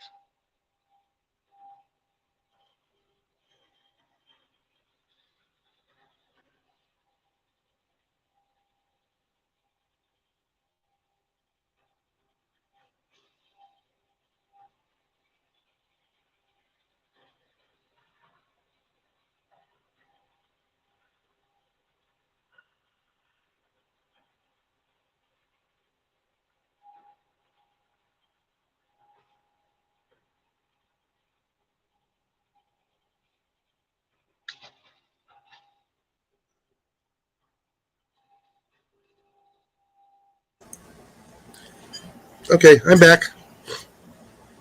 Wasn't me. Yeah. No, mother-in-law was calling. That's whose mower I got to rebuild the deck on today. Did the guy borrow the mower again and wreck it? No, it's just some of the old parts I had to use for a little while. Just finally gave out the hubs, the spindles for the hubs gave out. So I found a rebuild kit online for under $200. Came with the belt, spindles, hardware, the pulleys, everything I need. So I just have to get the mower over here, get the deck off of it, put it up on the sawhorses, so I'm not bending over on the ground for like 40 minutes. It'll probably be a lot faster if it's on the sawhorses. You know, it'd be easier if you just got your supervisor's chair out and let Molly do it. Yeah. Nah, she'll get dirty.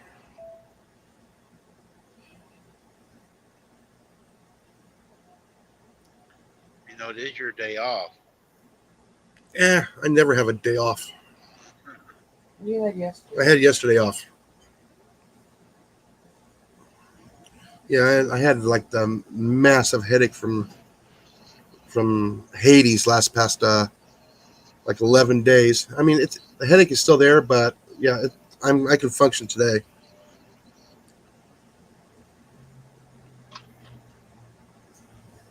Yeah, it's right there, right in that sinus cavity, right above the eyes. So I know I'm dealing with it. I never got when the rheumatic pressure, whatever that is, never used to affect me. But anymore, when there's a storm coming or whatever, I get bad headaches now. They suck. Oh yeah. There ain't much you can do about them. Yeah. Well, I figured, you know what? Since I got to pull the deck off the mower and all that, I just might as well film it. Yeah. Yeah, you're doing something. Yeah, I mean, there's a lot of it on YouTube, but everybody's always doing it on the ground. Yep. Says, no, I'm gonna put it up on the sawhorse. I don't have to bend over. I don't have to get on the ground, except for to take the deck off.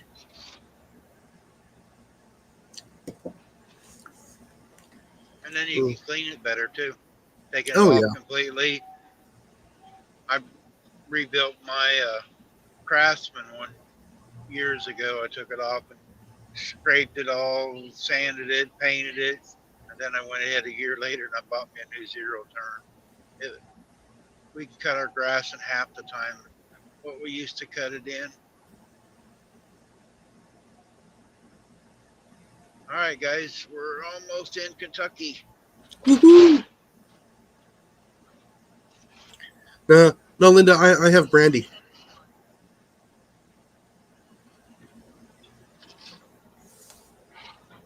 Yeah, I actually had a nice shot of it last night, which kind of helped. Except for that little itty bitty bottle costs like $12 for a small bottle. But oh, it is good. That's probably that flavor is my number one brandy. And then the Blue Label is my number two. But for $10 more of the blue brandy, I get 4 times as much.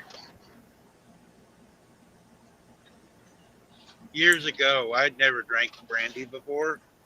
And when I was driving, I think it was out by California or somewhere. And this guy was pulling a tanker and I was talking to him. He told me what he was hauling. I go, I'd never had that. And the trailer was all sealed up, but he could crack a valve and it would drip through, the seal area. And he got me, it was pure. It hadn't been strained or nothing. It was, they hadn't done all the stuff to it. And that was some good stuff.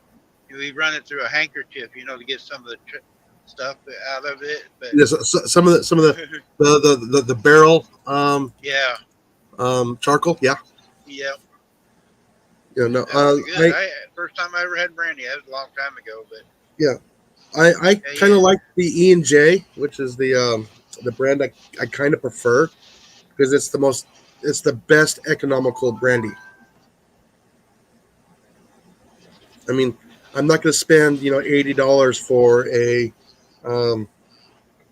500 milliliter bottle, but it does last me a while.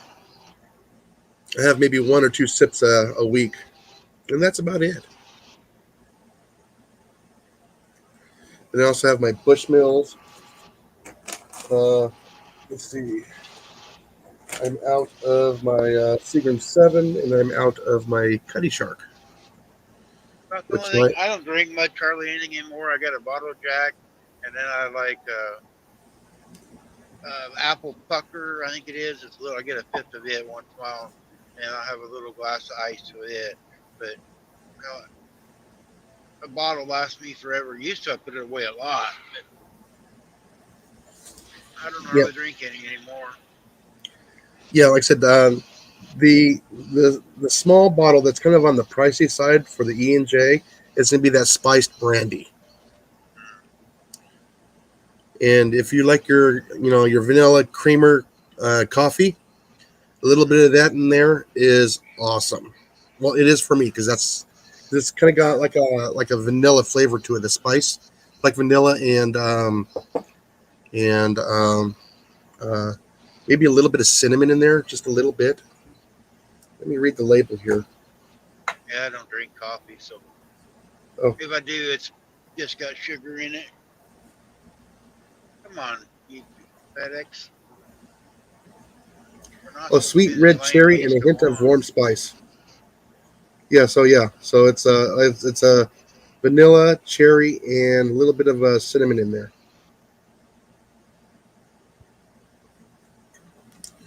But yeah, that stuff's really, really nice. And I have that set off to the side so the dog don't knock it over like my last bottle of Bushmills. Oh, that was pricey.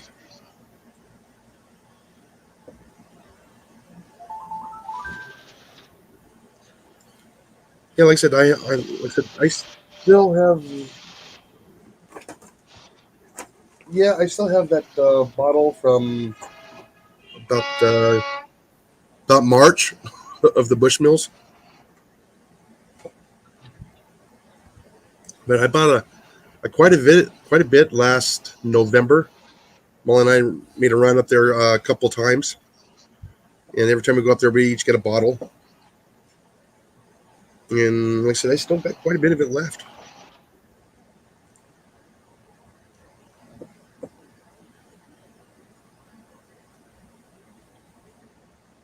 Yeah, apple brandy is good. Like I said, I've also had that stuff from Hungary, the plum brandy,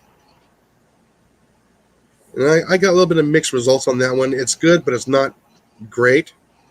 It's palatable, but I will take something over that, over other things. But oh yeah, that stuff is pretty strong.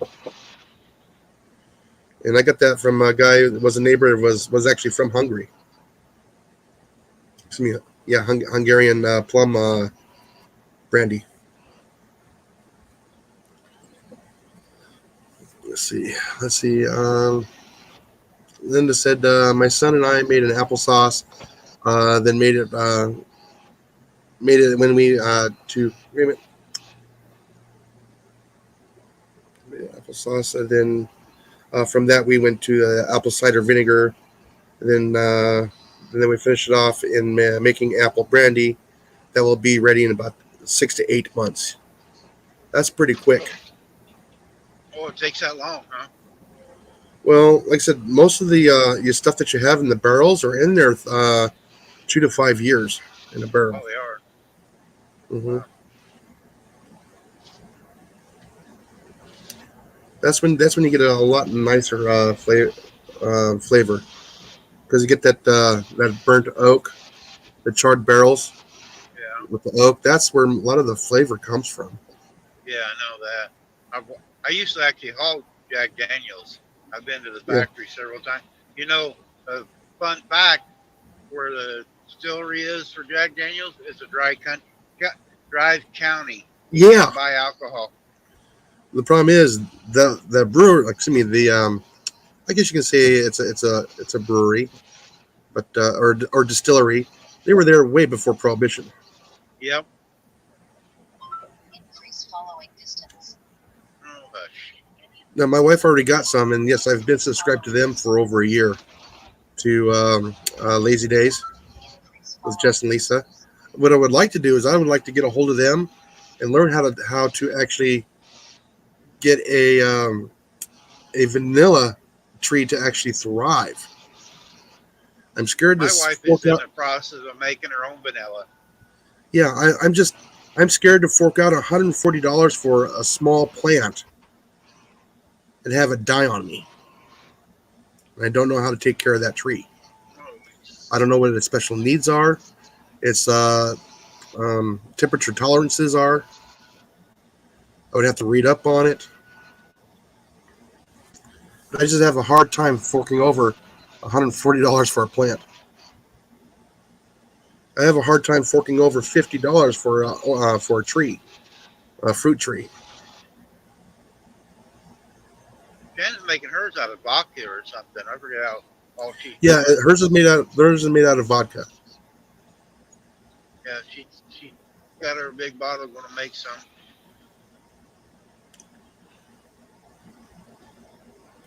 I mean, technically, all you need is a little bit of citrus, some potatoes, some starch, that kind of starch, some yeast, and make your own vodka.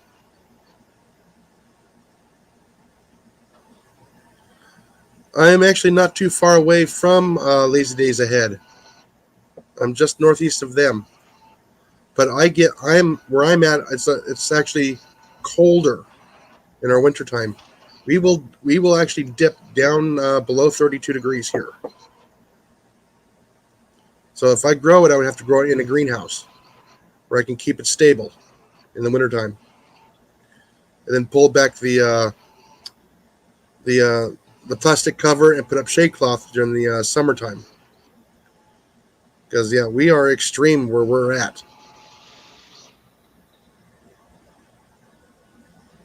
Yeah, I'm put it this way. I'm about 20 minutes away from Sam Rayburn Lake.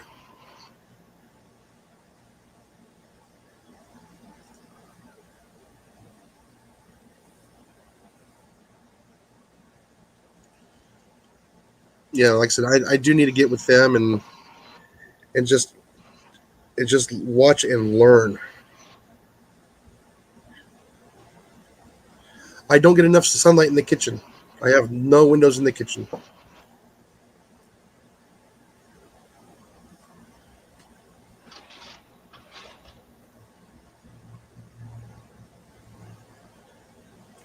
Yeah, I have to have a 5,000 lumens light in the kitchen just so we can use the kitchen. And I thought about adding some more lights into the kitchen.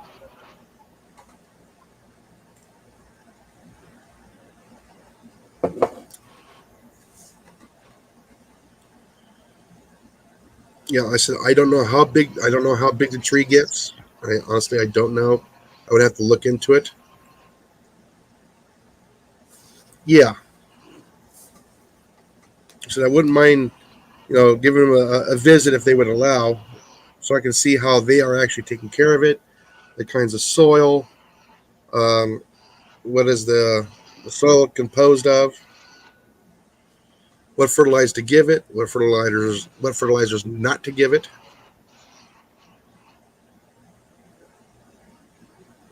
Yeah, like I said, I also want to get citrus here, and again, those are going to have to be in the greenhouse for citrus here.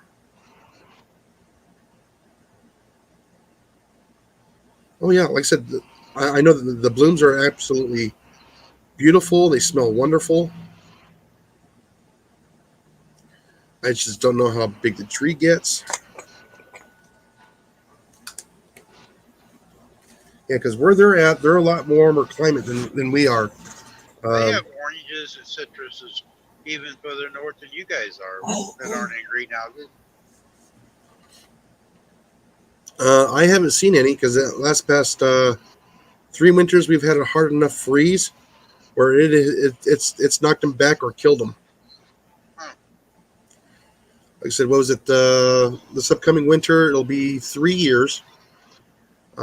Like I said, my shop got down to 18 degrees, and I had heat lamps and a heater in here. And it was down to like 3 or 5 degrees outside when we had that big Texas freeze.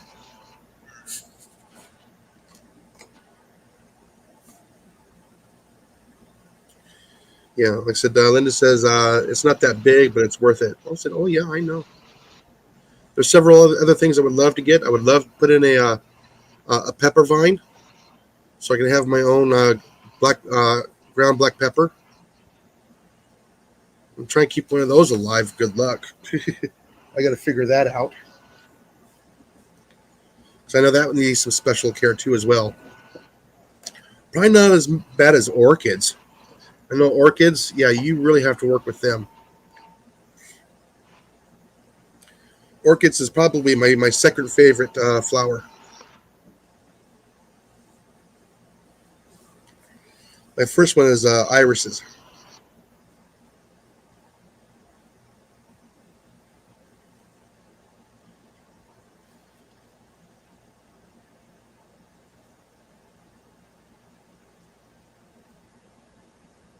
Yeah, see, there you go. Inside, it's climate controlled.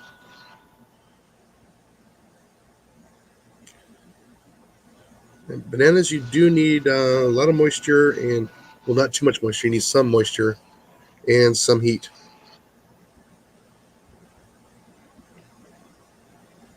It also depends on the variety of the banana too, is from what I understand. I know plantains are a little bit more hardier than the bananas, from what I understand. And those you got to cook. Oh, she says inside her kitchen. Come on, retry. All right. Yeah, my tablet is going. No.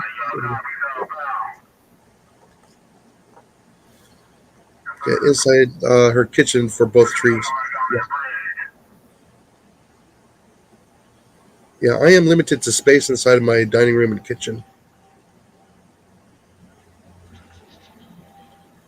Yeah, like I said, I got one kitchen. I got one small window for the kitchen, and it faces the north. And then, which is attached to the dining room, which has only have a Arcadia sliding door on the south side of the house right there. That's the only light that gets in that area. You're just gonna have to build your greenhouse off your shop. Yeah, well, we got the carport, and we're thinking about getting one of those greenhouses from Vivor. Was it the 10 by 20? Uh-huh. And I was thinking about building a pony wall around it and insulate it using pallets. And then, get it up about 2 more extra feet off the ground. So then I can have a 10-foot ceiling in the center. And then I can actually walk down the sides of the greenhouse. I do have a wood burning stove I would like to put in there for the wintertime. Because, yeah, we got wood for days. We got so much firewood around us, it's ridiculous. Oh. I could just, You might as well use it then. yeah. Yeah. I can take a part of the roof and put metal flashing on there off the one side and come up off the side of it. And then, because eventually I'll probably build in a solid ends on them with the some of the stuff I can get from work. Do they let you take all the old pallets and stuff there at the house? Oh yeah. Work? Oh yeah. If you're gonna throw it away, I can grab them. Okay. There's certain pallets I'm trying to get. I think we only get those in the wintertime. As we get these bulk pallets, and they're like the yeah, they're like the 6x6s on them. No, they're like the 2x8s by about Oh, 7.5 feet long, okay. and they'll lay several of those on the ground, and then they'll put all the stuff on top of it, and then they strap it all down Right. on top of there, so they can put it on the either the back of the truck or somewhere on that bed. Then they can unload the whole bulk pallet at one time instead of being on several pallets, because sometimes that's when I get a lot of my my EMT conduit off of there. I'll get my rigid conduit. We'll get a lot of our the plumbing for the regular galvanized pipe, the black pipe, which is used for gas, stuff like that you can't put on a normal pallet.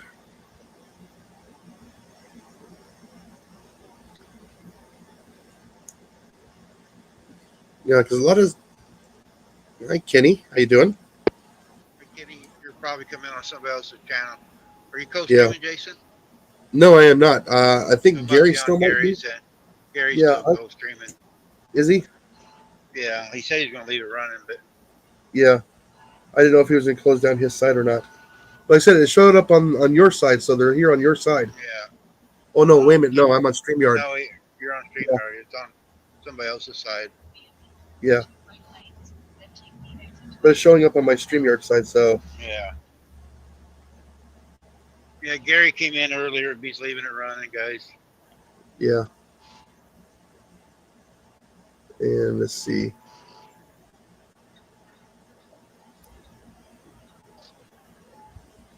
Yeah, it looks like Gary is still streaming live on his side. Yes.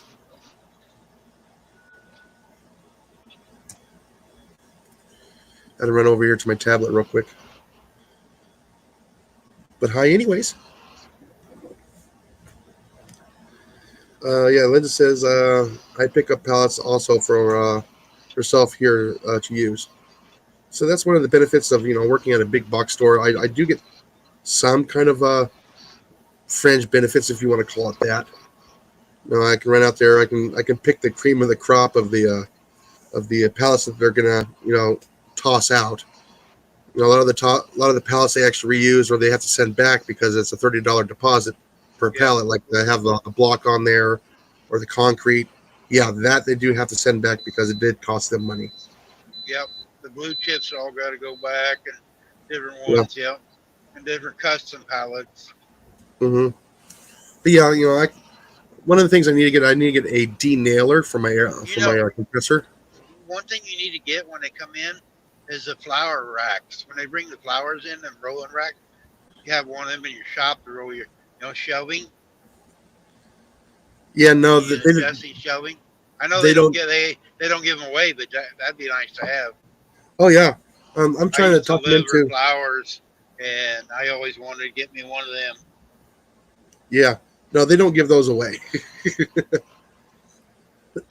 One of the things I want to get a hold of is some of the old pallet racking that they can't use because there's rust on it. Yep. I would love to get my hands on some of those so I can put above the where the washer and dryer are, because I got what almost 6 feet of space that's unusable Yeah. vertically. I can't use it. I mean, I could put shelves above it, but then I can't reach them. So if I get some pallet racking and put them on that long wall right there, I'll have 14 feet of pallet racking. I'll have to rearrange the washer and dryer, which is not hard. That's actually kind of easy. Then I can do that, and then I have put up some racking, 2 shelves above that, enough for some totes to fit up in there. And it's 4 feet deep. That's a lot of totes up in there. Yeah, you can put stuff up where you don't use all the time. Yeah, so I Up can out put of the way. my camping gear on one side, and then I'll freeze up the other side of my tool room. So if I put all that laundry room side, and then I can free up my bench and a lot of other stuff. Because I built three shelves in there. It cost me about $300 to build them, and that was like 4 years ago. Yeah, and like I said, I built out 2x4s and some plywood. They'll hold over a ton each, easy. Because I use that Craig jig for the screws for the pockets and everything else, and then I put plywood on the back of them. Yeah, they don't move. They're extremely heavy. And then I have them screwed down to the wood floor in there.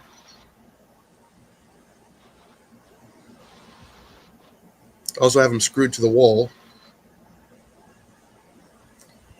Yeah, so they're not going anywhere. Yeah, like I said, it's just because the ceiling in there is like 9.5 feet tall. So a lot of it I can't quite use because I don't have anything to go vertical. You almost make a loft and put stairs. No, not quite.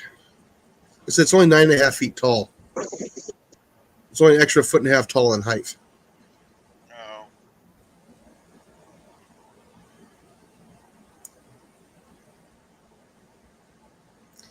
Well, yeah, like I said, it's nice. It's roomy in there. I just can't go vertical above the washer and dryer, the freezer, and the ice maker. That's the only thing. I just don't have vertical to come out that far. I can put shelves up there, but I just won't be able to reach them because the washer and dryer will be in the way. I figured out if I get the pallet racking, hey, all bets are off. Put everything in totes, tag them, throw them up there.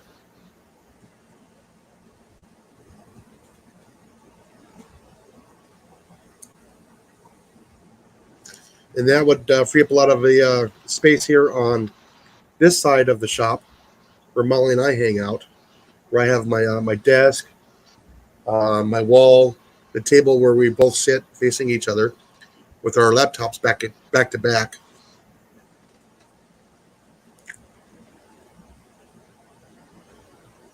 Yeah, no, a lot of my stuff is still in totes from tools that I kind of got to guess which one is holding what. But if I can get all the seasonal stuff up high, all the camping stuff up high out of the way, stuff I rarely use except for when I'm going to be using it, that would free up, I'd probably say 40% of the shop area. And make it more convenient. Oh yeah, yeah. So Linda says she's got the totes full of fabric and quilting.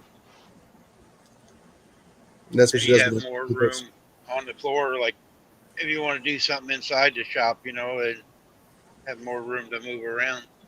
Oh yeah. I would love to get a one of those 12 by 20-foot shops, or little storage buildings. Run some power out there. Use that for storage, and that will free up the shop. Like 90% of the shop. Yeah, you have a place to put Molly. Her in her she shed. Yep, have her a she shed. No, we like hanging out here inside the shop for some reason. Basically, we don't smoke inside the house. So we come out to the shop. No, like I said, I just need to run enough power out to there, and enough to run a small window unit just to keep it dry in there, and a couple lights and a fan.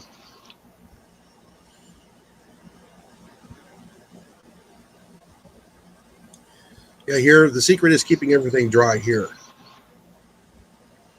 Keep everything from getting moldy.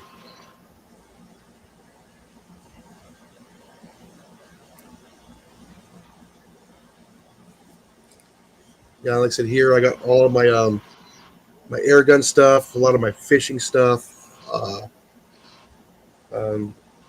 lot of my all my tools. My tool chest is there. My electrical dresser there, as I call a toolbox now. That's full of electrical, and I still have several totes full of electrical stuff. Stuff I pick up at work when it's like dirt cheap, when they're getting rid of it, like for pennies on the dollar. I'll grab stuff then.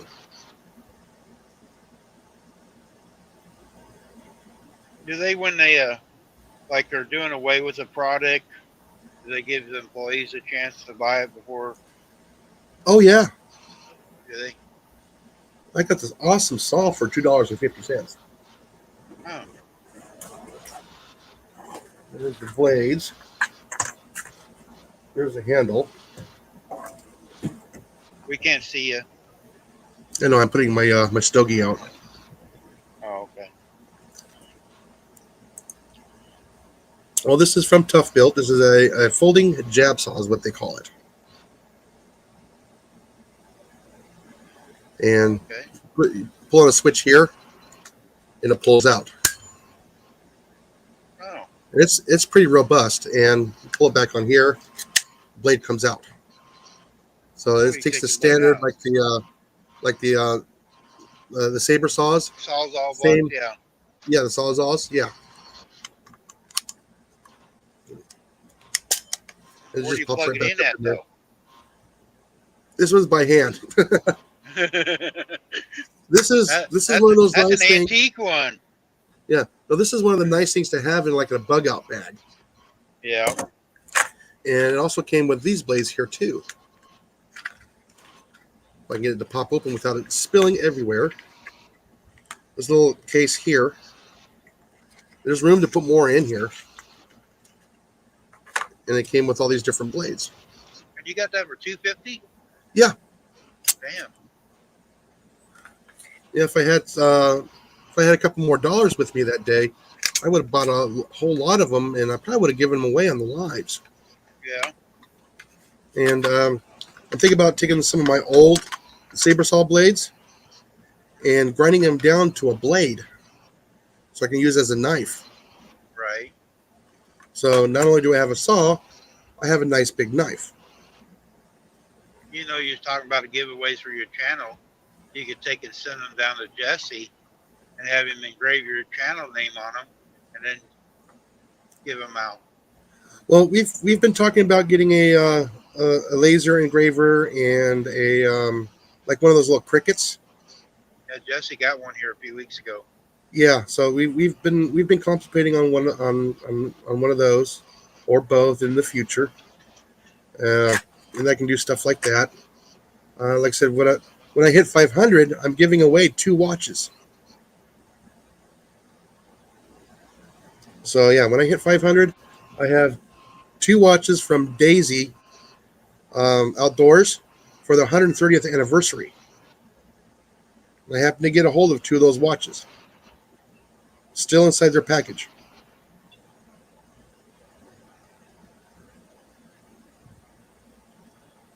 Yeah, Randy was just saying that, Linda. And Strike Force for you. How you doing? That sounds like something from a PlayStation name tag. The Strike Force for you. Yeah, I'm wondering where all the gamers have thought I've gone. I haven't been on a gaming system in a year and a half, 2 years.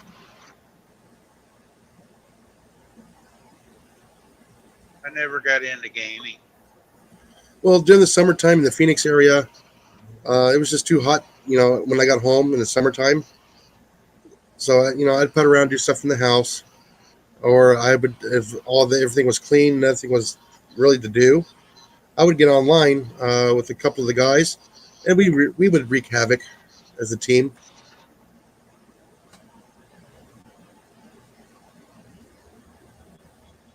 I would play, Call of Duty. I would play Battlefield.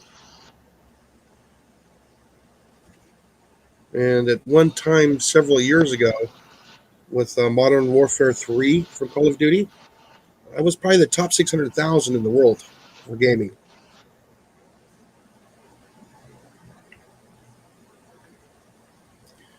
Which was really weird because, you got a 45-year-old doing that? I said, yeah. It kept me thinking.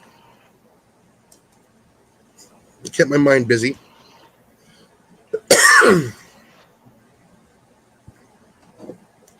Yeah, just like that. I'm out of coffee. But no, I had fun doing that. Yeah, but like I said, I got these watches here. See how well this shows up here. Wait just a second, let me put a glass on, I'll solo you out. Yeah, so. Watch this cup. Yeah, I have these. Oh, that's nice. Yeah, and yes, the compass does move.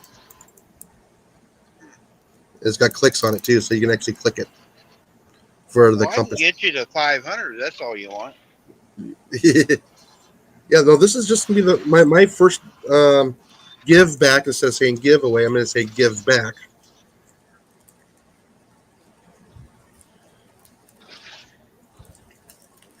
Oh no, I'm older than that now. Yeah, you're at least 46 or 7 now. Huh? No, I'm older than that.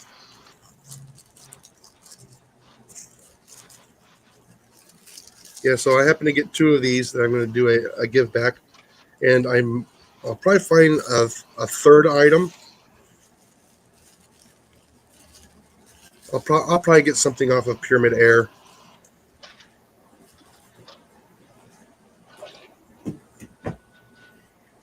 Something inexpensive, something you don't need a compressor or CO2. I'll probably get a single stroke pneumatic Beeman P17. That's the one I used to control the mice in my shop with.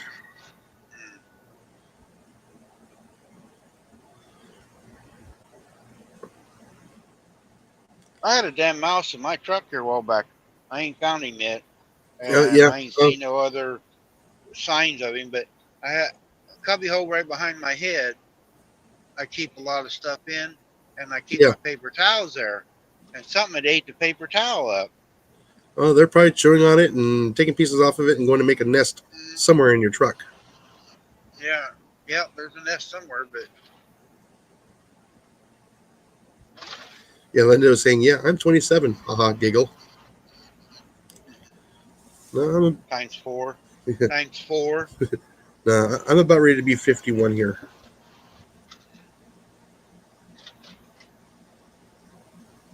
And I earned every year.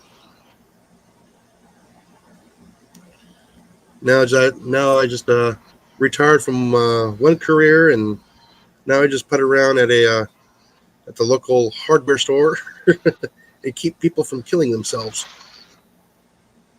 or burning down their house. And sometimes they don't listen anyways. Under You the work in steering the wheel, electrical Randy. department. Yeah.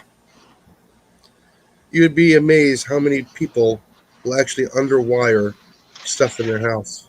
It's Yep. unbelievable. It is, and they wonder why the house catches on fire and the insurance doesn't pay out. Because it wasn't done by a licensed, bonded, and insured electrical company. I actually am an electrician. I was an electrician in the Air Force for 8 years. Yeah. I've thought about getting my my degree in it. I'm going, I don't know. I don't know if it's really, worth spending all that money.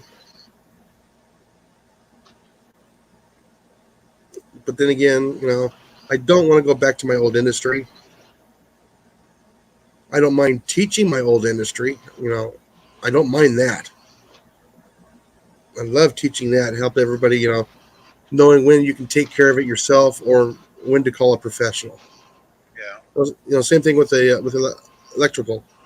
When I chat with them after a few moments, I know if they're going to be capable to do it or not. And a lot of times, tell. yeah, and I'll suggest to them, okay, if you're not comfortable with this, please call an electrician. It will be cheaper than a trip to the hospital. And they never think of it in that way. And they go, oh my goodness, I've never thought of it that way.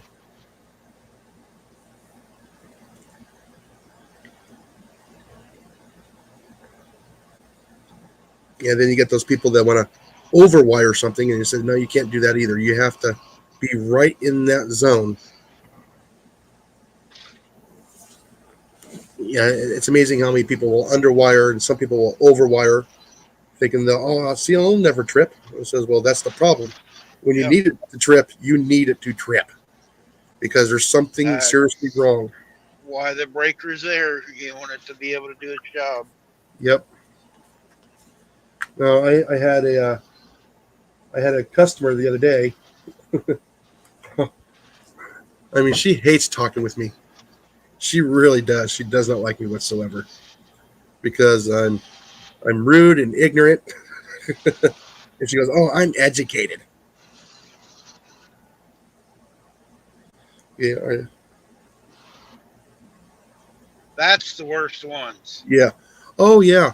Well, like I said, they wanted some 8.2 to wire a dryer. Okay. But yet, Dryer? a regular dryer. Okay. 30 amp 2-pole circuit. Okay. You're supposed to be using a 10-3, or excuse me, a 10-3 plus 1. Yeah. Okay. They want the 8.2. I'm going, no, it's supposed to be a 10-3 plus 1. And then they ask around, well, okay, I need some 10-2 for my hot water heater. I'm going, oh.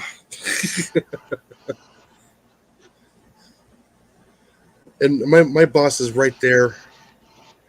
And, she's new. She's just got to my department. I don't know. I think we're on our 14th or 15th department supervisor now. Dave and I are. Dave's in plumbing. Absolutely genius with the plumbing. Just absolutely. He can just look at a part and go, oh, that's this part right here. And then I'll hand it to him. And he goes, and I told him, I can't do what you do with those faucets, with the cartridges. But he goes, yeah, I know. But I can't do what you do with all the sprinkler parts either. So yeah, he calls me over there for the sprinkler stuff. And he goes, yeah, you can just walk over and hand people just off the shelf stuff and just hand it to them, and this is what you're supposed to use. In the electrical department, it says, I know it's not hard, but you concentrate on your plumbing. I concentrate on the electrical. We're both a good team, and we're there for almost the same hours. So we take care of a lot of our pros. But they get some of those homeowners are just like, No, I can't. I can't afford it or anything else like that. And it says, yeah, you kind of can, because later on, either you're going to be rewiring it again, so you have to repurchase the wire. Either you gone too small or too large. I mean, you can go 1 gauge higher, but I still don't recommend it for the 220s. I know I went 1 gauge higher for my window unit here, which is a 220. It calls for a 12. It'll do the job, but I wired it for a 10 3 plus 1, just in case later on I want to put a split unit in. But I said I have it on a 20 amp 2-pole breaker, and it's a short run, but still I just needed something to, if I wanted to put in a split unit later on, it's there.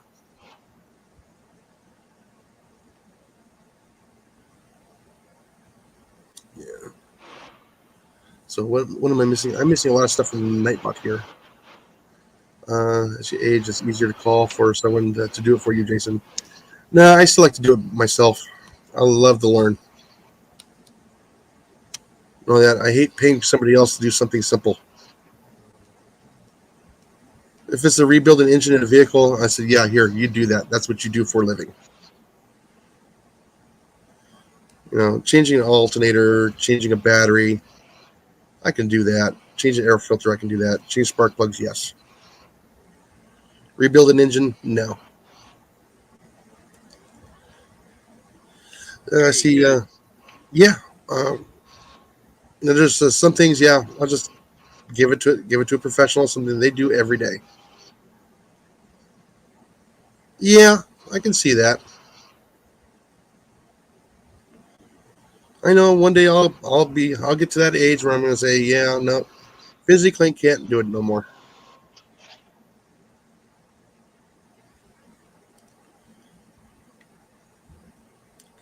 Yeah, as bad as I've treated my body over the years and all the injuries, I got a feeling it probably won't be that far away.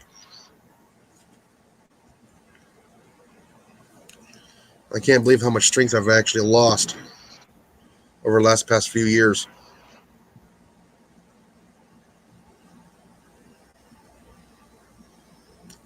I remember in my older teens and younger 20s, it was no problem for me to pick up a V6 engine block and walk off with it. No way I can do that now.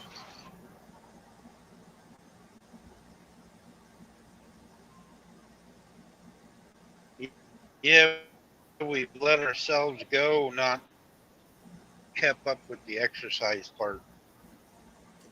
Well, no, I always kept up with the exercise. At least I'm exercising now, just walking the floor. I still move. But like I said, I'm not backpack spraying anymore. I'm not tugging a 110-foot hose anymore. I'm not laying sod no more. I'm not doing the ball fields no more. Yeah, there's a lot of physical work. Oh yeah. Everybody thinks, just toting a hose all day is not hard. I says it's hard when you get towards your 8.5 hours out of your day. Oh yeah, it does get tough. I used to have one of those 4-gallon backpack sprayers from Iris, which is the Birchmeyers, and I would liquid edge around the trees, valve boxes, headers, sidewalks, power boxes, light poles, anywhere where the mower can't get. And a lot of times I would do anywhere from 6 to 7 of those a day in the summer heat in Phoenix area.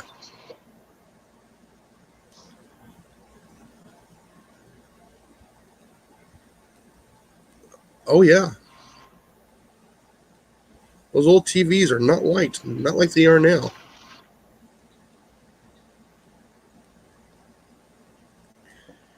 Climbing up on the truck, carrying up all those bottles of chemicals mixed up in the tank of the truck.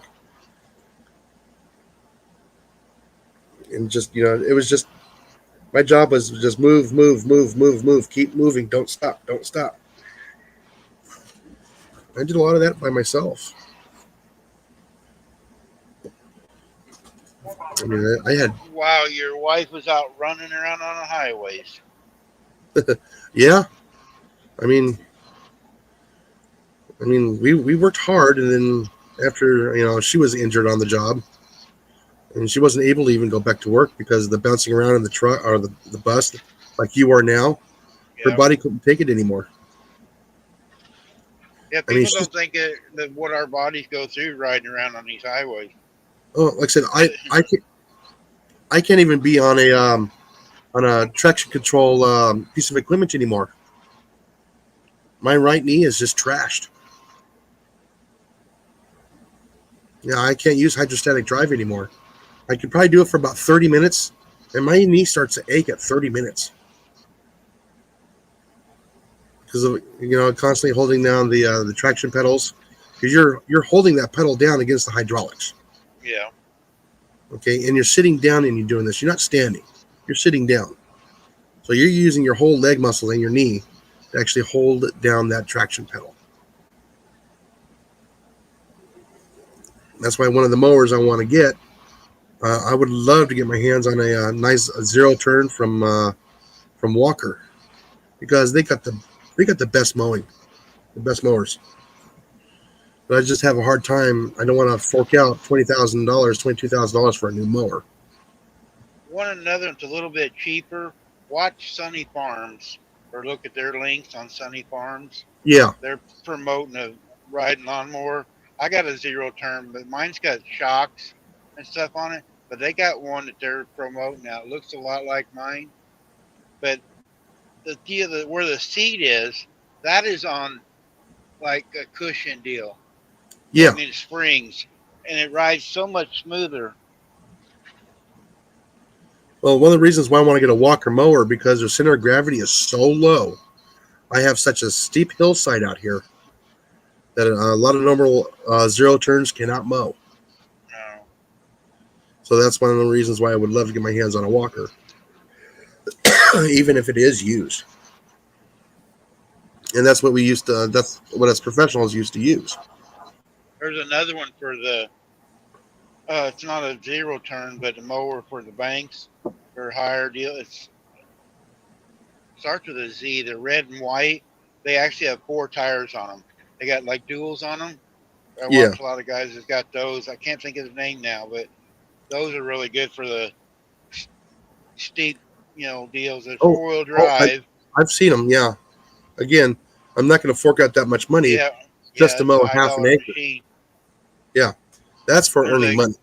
Guy, Diesel Creek, he's in Pennsylvania. He bought a used one and worked on it a little bit. Man, that thing can do all kinds of stuff. Oh, yeah. And they got several different attachments for it. Yeah, like I said, our municipality was actually the last running mowers for those F10s. If you remember what those ones are, the ones that have the reels that pop down and just like a tractor with a reel. If you ever watched the beginning of Caddyshack, that movie, and the credits coming in, they're actually using that F10, that make and model. And we were the last municipality to have one. We just couldn't get parts for them anymore. So we had to go to the rotaries. And those things were a manual drive.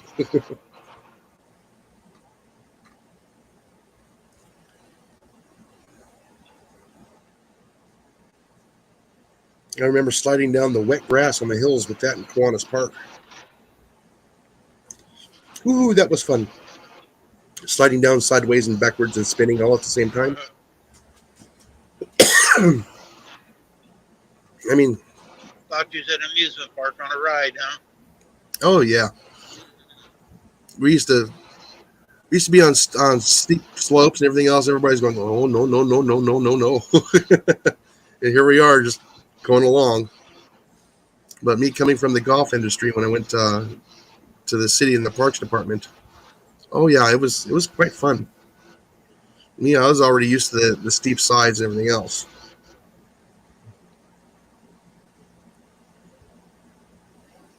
Are you talking about those Z mowers there, Linda?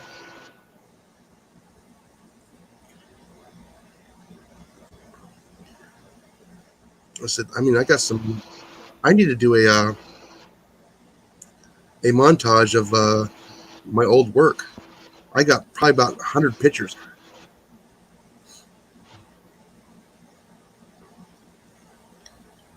Yeah, let me see if I can pull some of those up of what I used to do. Let's see. That was back in 2015. There's 19. I got pictures going back all the way back to 2010, 2009.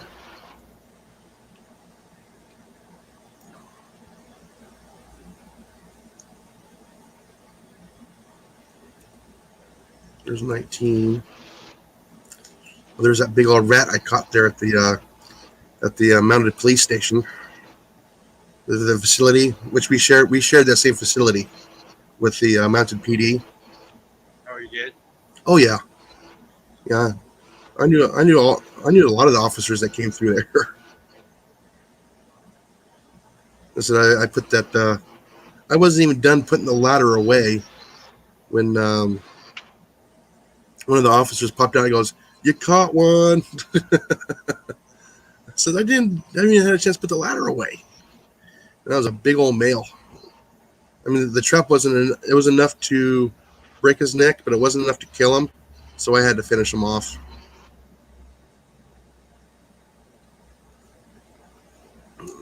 Yeah, he wouldn't even go nowhere near that rat. It was funny. I was one out there catching all the gophers, doing all the vermin control. That's what I probably enjoyed the most. Was probably the vermin control is what I enjoyed the most. Oh, and the satisfaction of all the teams that came to do the women's NCAA preseason tournament.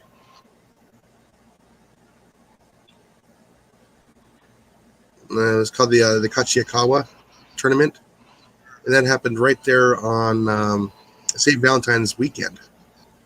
And we would oversee the ball fields in mid-November.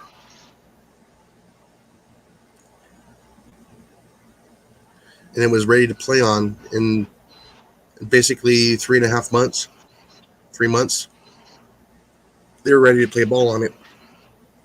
And I had that place looking sweet.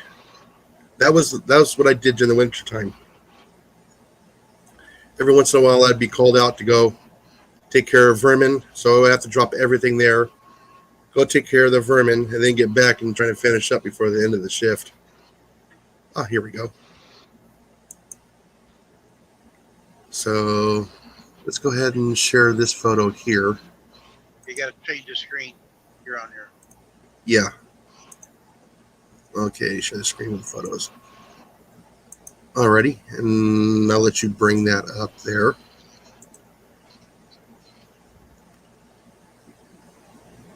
You're still on your icon or whatever that thing is. No, I'm on my laptop. No, I mean up on the screen right now watching. Nobody can see anything you're doing. Well, in StreamYard, it hasn't been presented yet. That's why I put it on shared screen, and it's in the basement. It ain't showing up. Oh, there it is. Finally. Yeah. Yeah, it wasn't showing up. That's what I used to do. That's what I went to school for right there. And let's see. There's that one there. That's what you ought to be doing now on your YouTube. Look at Owl Blades and a couple of them different ones. Yeah. But I wasn't allowed to do YouTube when I was with the city. And I would have to redo this entire ball field. We'd have to pull all the all the anchors, the home plates, the pitching rubbers, and I would have to reinstall everything every year just for this tournament. We'd have to tear all this up, re-laser level. I mean, it was a bit of work.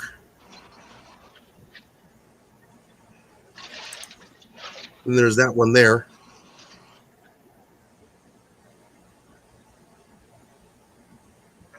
But I was the one that did all the fertilizing.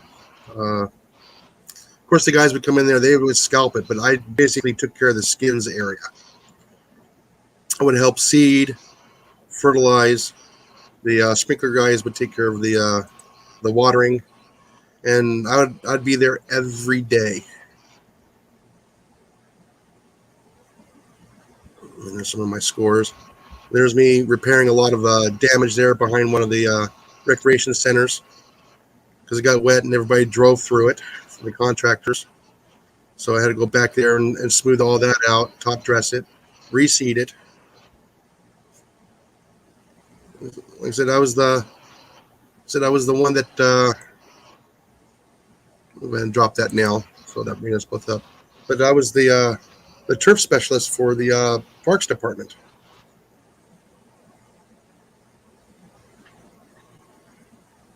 So not only did I have a turf degree, I also had my pest control licenses. So yeah, I wore many hats. I did all the vegetation management, the vector control, which is basically mosquitoes. And yes, I've had several people eat crow. They would call in and say, "Oh, there's mosquitoes everywhere." I said, "Fine, call the county." So the county would come out. They would inspect my my areas where the vaults were for the drains. They look in there and they go, "No, there's no mosquitoes in here." I said, "I bet you there's that guy right there on the corner." He goes, "How'd you know?" Because it says he's always complaining. So he walks up to the door. As he's walking up to the door, he's pelted with mosquitoes. What he had was the plants on the patio with dishes holding water. Oh. So when he got that from when the guy from the county knocked on the door, and yes, Enrique and I did know each other because he worked for the county, I worked for the city, which made it even that much more funny. Because his vector routes were the same day as mine were. Because he would set up traps and everything else, and he noticed that when I took over the vector, he goes, the mosquitoes just plummeted to almost nothing. That's because I take care of our citizens.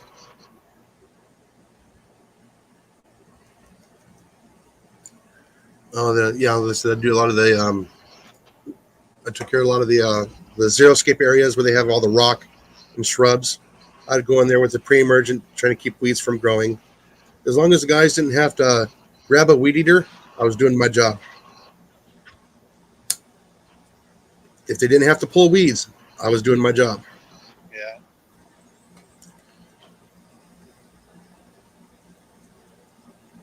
I talked to the guys every once in a while. And they said, "Man, about a year after you left, we have to weed eat so much. We're constantly pulling weeds. We're constantly weed eating." Guy who replaced you doesn't take his job serious, huh? Nope, he did not. Well, it was just me for the last 5 years when I was working there, and I was taking care of 386 acres. You can see why I got burnt out. Yeah. I kept asking for, a partner. Yeah. Nobody wanted to take the test. They were scared. I said, "Come on, guys, it's a $5 increase in pay. You guys jump up from regular groundskeeper or maintenance worker from a 1 to a 3. You guys, it's a no-brainer. I only need one person." And everybody was just didn't want to do it. They were too scared.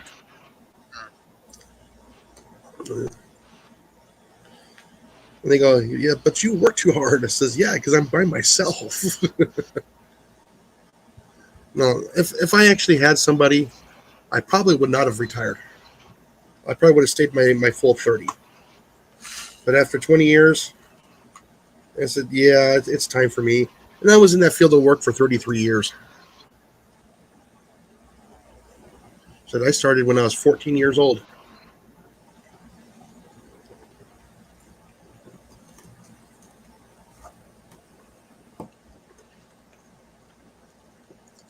All because of a high school class. I got started in ornamental horticulture.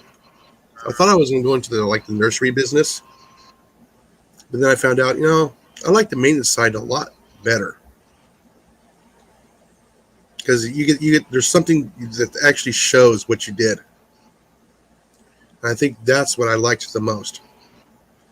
Is I did that. I made that look awesome, beautiful. And you maintained it to keep it that way. Yeah, so I worked in landscaping for. You can build something, but if it don't last, and maintain it, that's different. You can make it look nice one time when you first build it. Plants and shrubs around, but if it ain't maintained and kept looking nice, that's where it looks bad. Oh yeah. So I did landscape maintenance for a number of years, and then I got kind of fed up with the landscape company I was working with.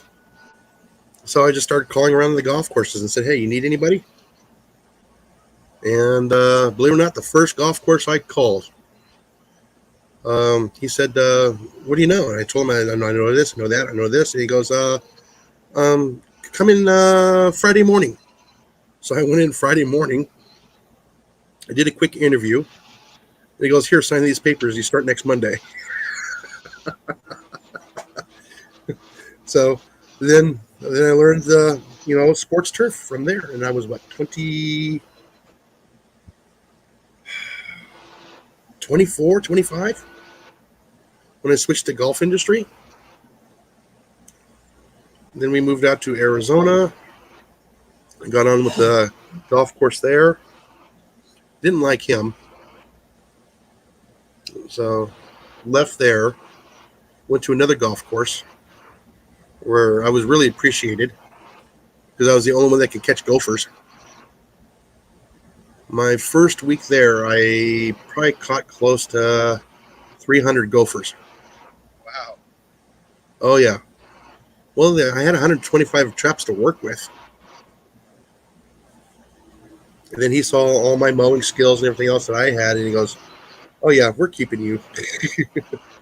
Then I got a chance to go down to the Phoenix area for school, which was probably one of my original intentions of going down there, was to get into a school.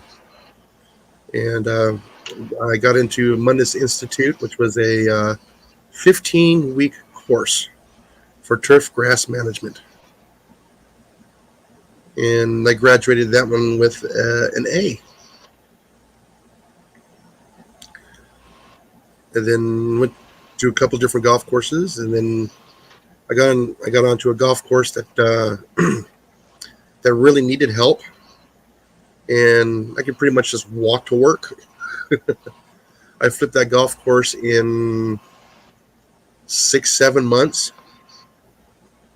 From it was in bad condition. I mean, it was in really bad condition. And I was walking the course with the GM there, and he was having troubles with the sprinklers and everything else. I'm going, your problem's not with the sprinklers. Your problem is with the filter and the pump. And he goes, how can you tell? I says, you see these donut rings here with the water? So I reached down there and I screwed the top of the sprinkler and I popped it out, and it's full of crap. And he goes, you're hired. So yeah, I got hired on there. Flipped that golf course in 6 to 7 months. And the director of parks and golf for the city of Tempe saw that what I did, because I didn't know that gentleman was always playing golf, started playing golf there all the time.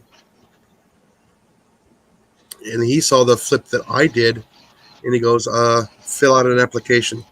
So I filled out an application, and I went to work for the city. So I started in Parks and Golf there. We got their ball fields all up and going, and A lot of people think you jump out some grass seed, turn the sprinkler on, that's all you got to do. oh no, there's a lot more than that. Yeah. You got to know what you're putting down, when you're putting it down, what you're putting it down on. So you need to know your soil. So you have to have your soil science. We do that for our fields. We have soil samples where we put our fertilizer down. We only got 3 acres, but we have one of the better grasses on our 3 acres than the guys around us. They're always asking why, And I go, well, we take samples of what our soil is and send it off. It's free. And we know what fertilizer we need to put on it then. Yeah. But you can over fertilize something too. Oh yeah. Like I said, a lot of people think, oh, you just throw down some nitrogen, you're fine. Yeah. Well, it's not just the NPK you got to worry about. It's it's all the micronutrients. It's the ones below those 3 that you have to work on. Another one on doing that there, Cole the Corn Star. That boy is young. He's sharp. He's a guy. He mainly does corn and beans that they don't raise no livestock or that. But watch him. He is getting into that because he's trying to get more yield off his corn and beans. Oh yeah. He did a really nice video the other day. He had some rice and some macaroni and different things. He showed how the ground, to make it grow. He actually did a video showing, what the ground is and what he needs, in certain parts of his farm. How come it grows better than other parts?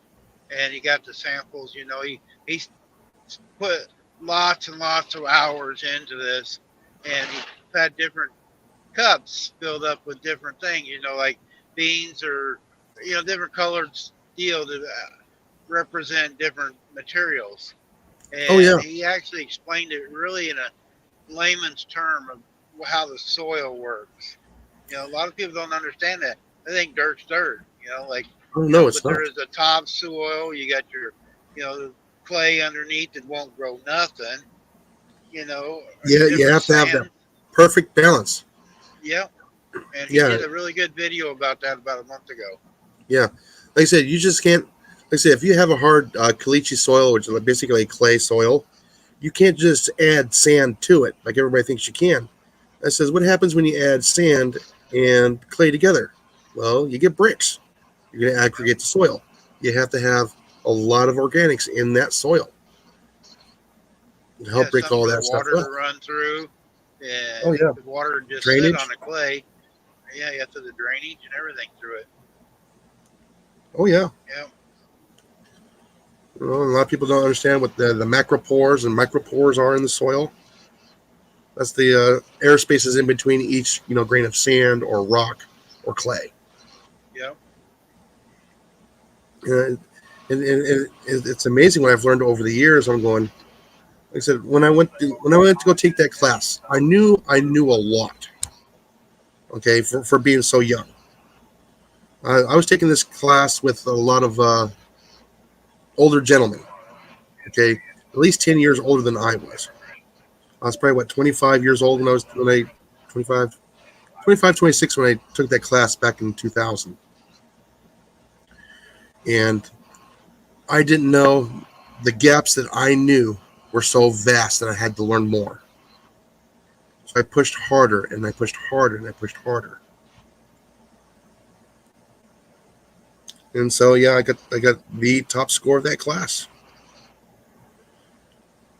And I did not miss a day, even though I had a nasty sinus infection for about 3 or 4 days. I still went. I didn't give up. And I was working part-time at the same time. So I'd be in class 9 hours out of the day. I'd get off out of class about 3 o'clock.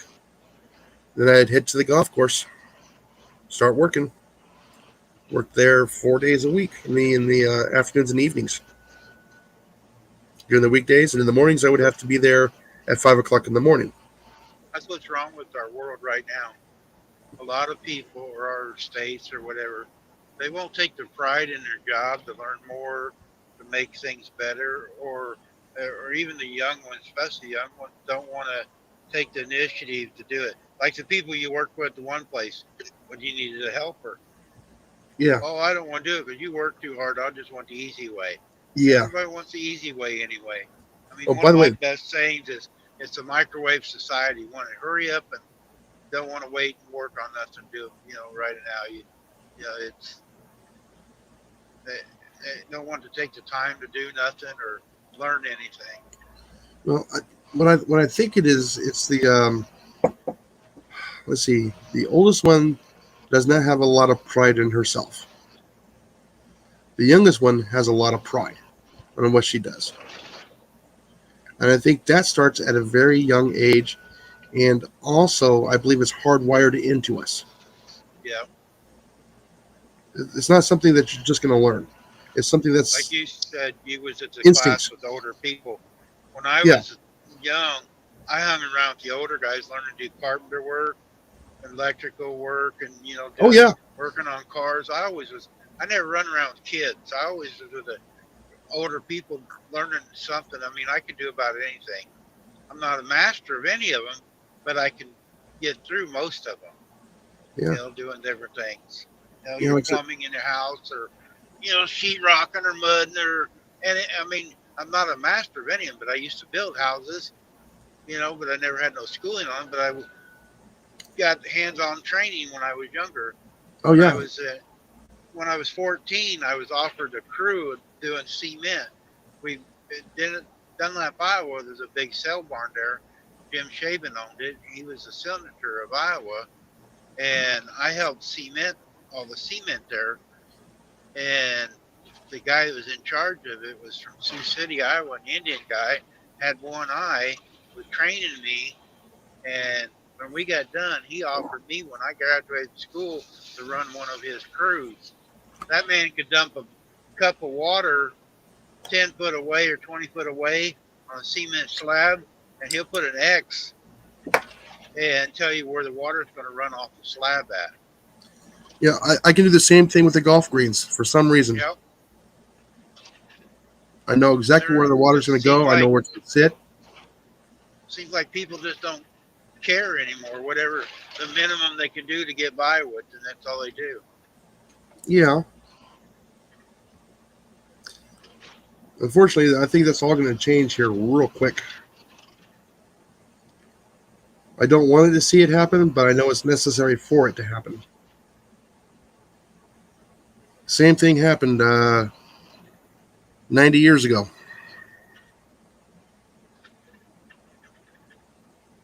The late 1920s, 1930s. Yeah. We're in that same mentality as we were 100 years ago. We've gotten too soft. Yeah. There's a short YouTube. There's three guys on a panel there. It's about the politics. There's a liberal on one side. I forget what the guy in the center is that does a big speech. And I can't think of the name of it, but there's a girl, they're at a college, and this girl asked the question, what do you think, why America is the greatest country there is? Oh, yeah, he says, no, we're not. Yeah, had you seen that? Yes. There's a lot of truth to all that. I would probably say maybe 99% truth. I shared that out. That was really good. More people ought to hear that. Yeah, a lot of these youngsters want to ignore it. Yeah. It's going to come to a point where, no, you cannot ignore it anymore. No, somebody's got to turn it around somewhere. Well, somebody's trying to teach us all that 4 years ago. Yep. That we have to take the matter in our own hands. We cannot give it to these individuals that have been there and never worked a day in their life. No. And I tell that to people. I said, he's trying to teach us that we as a people, as a group, have to stand up. Not be sheep.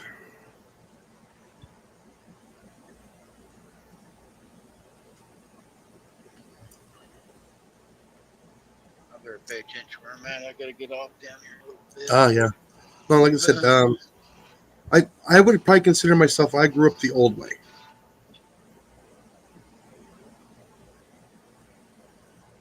I've been working since I was 13 years old. 14 here. I had to lie about my age because in Iowa, you couldn't work till you was 14 Yeah, legally. And Yep. so, but I was 13 when I started. My first job was scooping out a hog barn after the sale, getting $3.40 an hour, and I was high cotton. Oh yeah. And I got doing this so good, I got to be able to operate the tractor. And then I got where I was working the sales, and I was telling other people what to do. Yeah, And like they I said, got me a motorcycle to work the sales instead of walking, chasing cows or pigs. They got me a little Honda 50. I got to ride it around instead of walking. oh, that little Trail 50, that little Yep. the little Yep. Bobcat, Yep. the little Got fat me one of tires. them. Yep. I remember those. Yeah, we had got that one, and we got another one, and then somebody was tore it up, and so they bought me a Honda 70. Oh Nobody was yeah, allowed to get one of the gold ones. Nobody was allowed on it except me or my dad. yeah. Those were those Honda Trail 90s. Yep, Yeah, a lot of guys would use those on the alfalfa fields.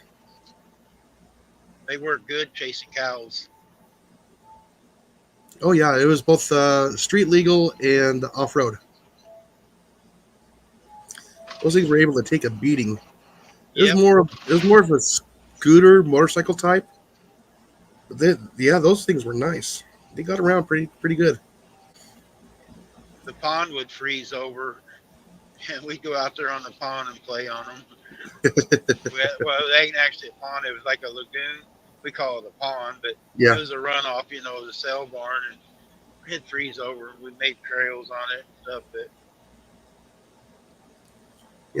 Well, I remember going out to the farmers' fields, and we'd go out there with the rifles, and we'd take care of the ground squirrels. We had one farmer that hated ground squirrels so much. It was $1 a squirrel. That's because when he stepped off the combine and stepped in a hole and snapped his leg out in the field. oh shit, Yeah, and back in the early 80s, there was no cell phones. no, He couldn't get back up onto the combine. They didn't get to him until almost sunset because they didn't know where he was. He didn't show back up at the house. So they had to go and rush him to the hospital and everything else. And as soon as he got healed up, he was stacking hay, jumped off the bales of hay into the back of the pickup truck and broke his other leg.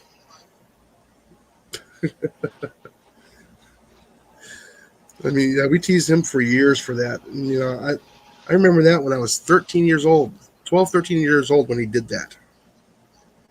Listen, I grew up with all the old farmers.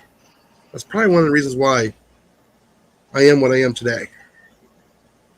We had one farmer who actually Reason got I'm his. way up now too. I used to get What? I used to get spankings. Oh yeah. Oh yeah. I And used to get what's I'll good. bet you did too. Oh yeah. Yeah, Learn respect amazing real how quick. we turned out. Yeah. Yeah. Drinking out of the garden hose. Yep.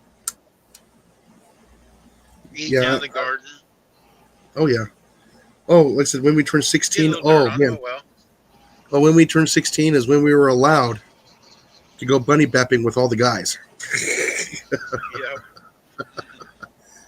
If anybody's wondering, we would take care of all the jackrabbits along the edges of the alfalfa fields from the back of a pickup truck with a shoddy and a spotlight. They would. We had one farmer had 440 acres, and they were eating up around about 70 acres worth of alfalfa. That is a lot of bales of hay Yeah. that he wasn't able to get. Yeah, I mean, it was just so overrun. I mean, they were going 50, 60, 70 yards out into the alfalfa fields, eating up the alfalfa fields all the way around it.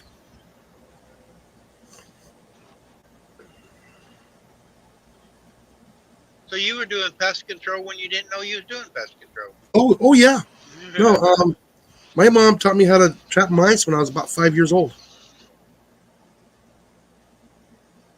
with those old Victor traps. Yeah. Linda says she has to go. That was 2 minutes ago. Oh, well, I'm sorry, have a Linda. We have a got good to day, talking. Linda. I didn't see it. Yeah, Been same a lot here. of traffic here. No, I want you to pay attention to the traffic. Yeah, I'm trying not to read it. Louisville is always busy. That's where we're at now in Louisville. And traffic around here is just crazy. Well, I think I'd rather go through Louisville than New York or Los Angeles or San Francisco.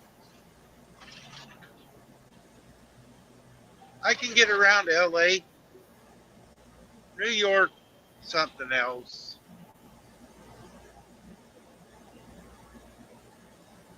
Oakland ain't too bad, but you go over the bridge and it gets bad.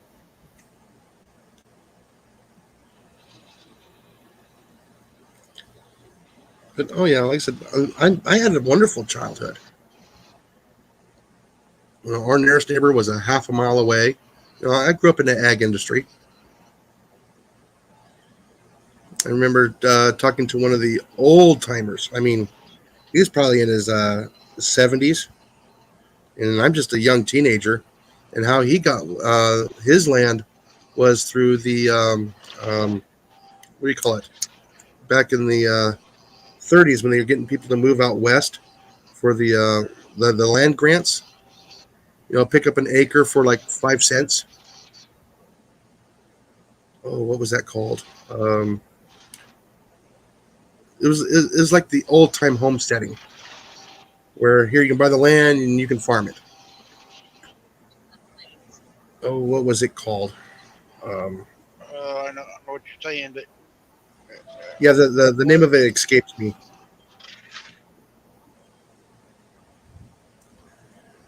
But, oh yeah, like I said, they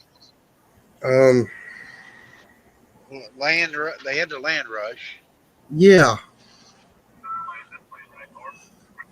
I cannot remember what it was called. It started in Oklahoma and it worked its way west to get people to move Oklahoma, from it's land, east to west. land rush. Yeah, And but it then wasn't called the land rush. Yeah. And then They they call get it the something group else. trying to get. There's a movie about it. God dang it! I just seen it Yes. the other day.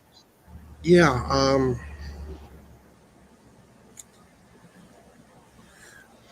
Oh, I'll probably remember it later on. But oh yeah, so that's how he got his acreage. That's how a lot of them did. Yep. You know, we grew up in an area where a lot of farming was done, a lot of dairies, a lot of poultry farms. I mean, there was, and what's funny is they're still farming a lot of that area today. Not as much as it was before.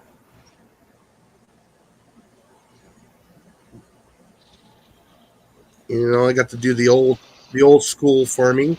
At the same time in the valley was we had Edwards Air Force Base, Plant 42, which was in Palmdale, where they had the skunk works. You know, Lockheed Martin, Rockwell, Northrop, all those old aircraft companies.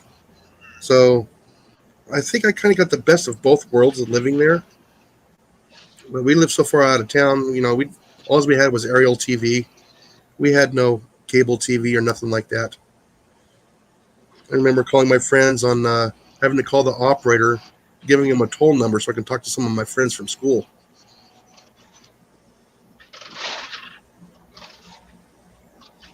But right there at the golden age of the aircraft industry, right after World War II, 1970s, I got to meet a lot of the test pilots when I was a little bitty kid, because both my parents were in the aircraft industry.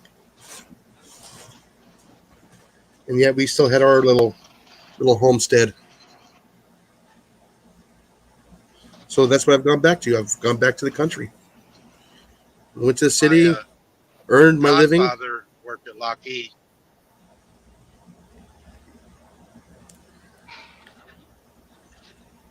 You know, I remember when my dad was working at Mojave Airport years and years and years ago.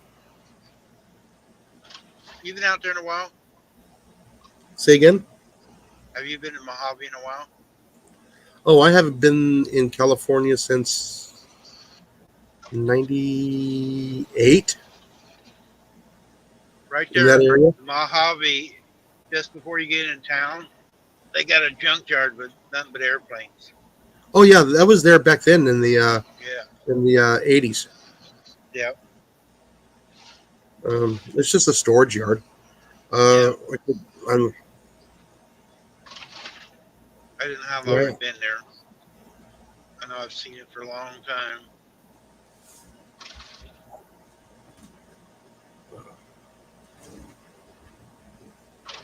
yeah, I grew up south entrance of Edwards Air Force Base is where I grew up. So I got to see all kinds of cool stuff. One of my I've friends actually from been going across the highway there when the space shuttle used to land out there.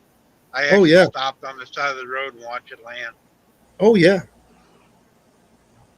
I remember out there with a cooler and asking for 50 cents for a can of soda. Let's sell out. Yeah, Everybody I stood set on the up highway stands and out watched there. it one day.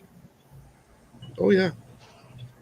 I remember watching them take almost every space shuttle down was it 10th Street East from Palmdale out to the Edwards Air Force Base, get it loaded up on the 747 and haul it over to Florida.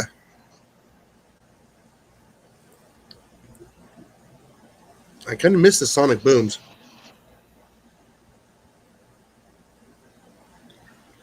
We'd be in school, all the windows would all Ford rattle. pickup up here on Earth. An old Ford pickup, 54 Ford. Ooh, That's what I had when I was young. My first truck I ever had. Looks like Yeah, it's my in pretty good shape. It ain't I still have prestige, my but first it's pickup. Nice. Oh yeah, there it is. Yeah, it's clean. Being towed by another Ford. And that looked like that Ford that I was towing. It looked like a Gen 8. It's about as 80s. Oh, that'd be a Gen 7 or Gen 6. Yeah, I Gen think it was 7. an 8. Look at the grill. Yeah, I got a 1990. I still got it. My first pickup. Or no, wait, no. That was a 90. That had the rounded headlight. That's a 94 or 5 that's pulling it. I got one tore apart in the backyard, one like that one there. Yeah, no, mine's kind of tore apart too. Maybe my next check I get from the government for my taxes, I think I'll just go ahead and put my Ford in and have them take care of it. Get it all taken care of. I miss driving my pickup truck. I'm stuck inside a tiny little Ford Dodge minivan. Don't get me wrong, it has its advantages, but it's still like my old 1990 F-150. Got the headache rack on there.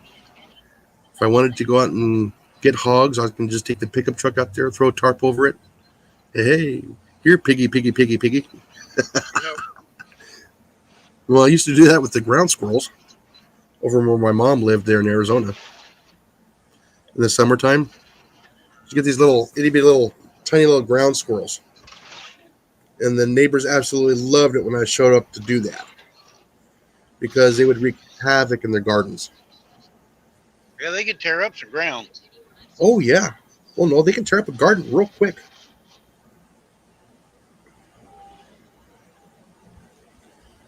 And I have pictures of those, too, after I got them.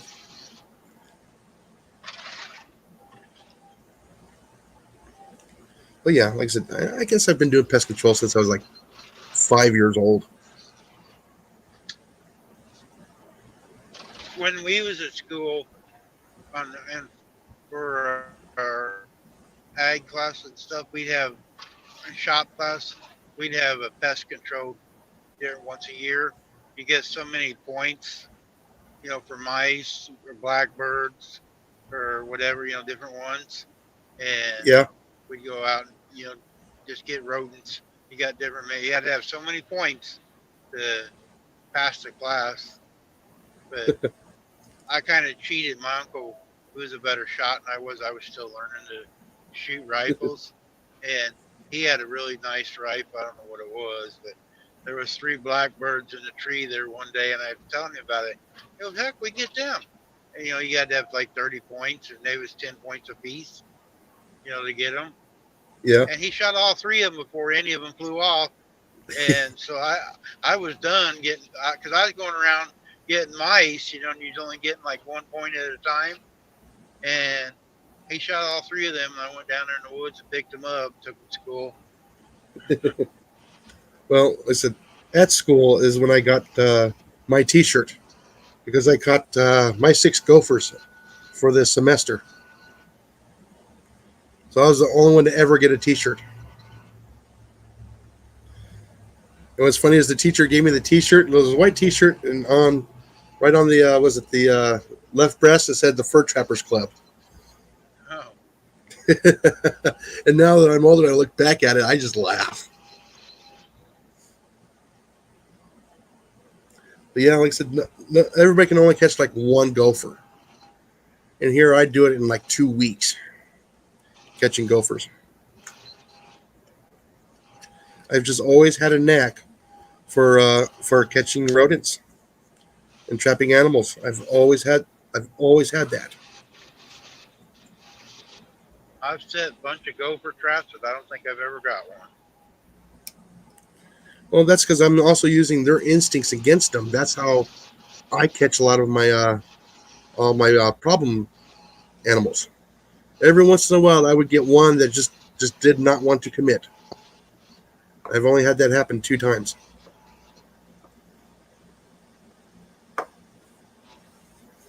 I mean, it got to the point where I would have one of the guys with the water truck show up with the 3,000 or the 2,000 gallon water truck.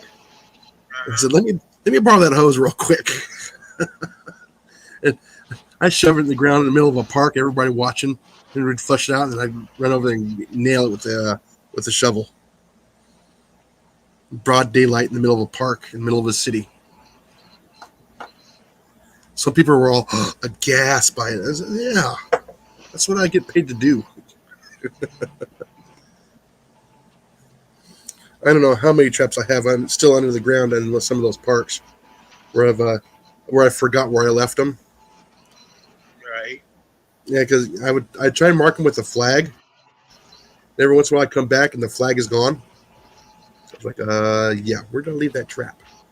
Because I would plug the hole back with the grass all nice and neat, and the flag would be pulled. I know it was around here somewhere, but I would disguise it so well that I'd always have troubles. So I said, okay, well, I'll just carry a can of the pink marking paint. Somebody be out metal detecting someday and find them.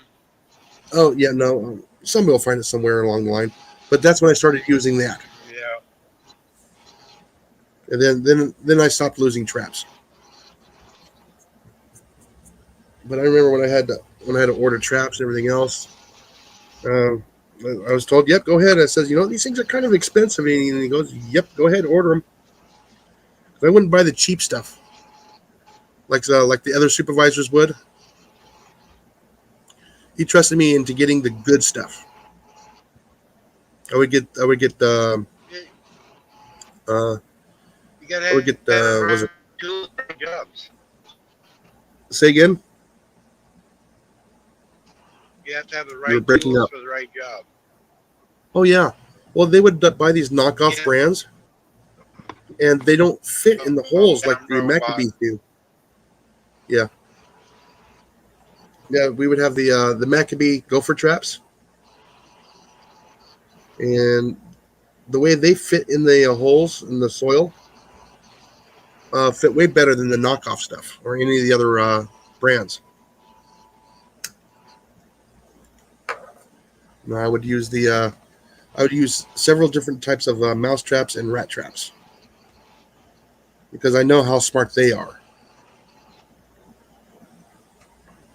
And I would use different baits because there'd be different types of rats, different types of mice. So you had to use whatever bait they were actually go for.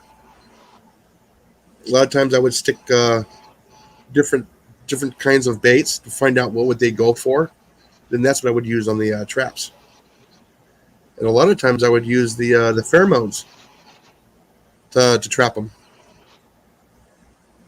Like the roof rats, I would actually use a pheromone, and I would use seeds, just black sunflower seeds.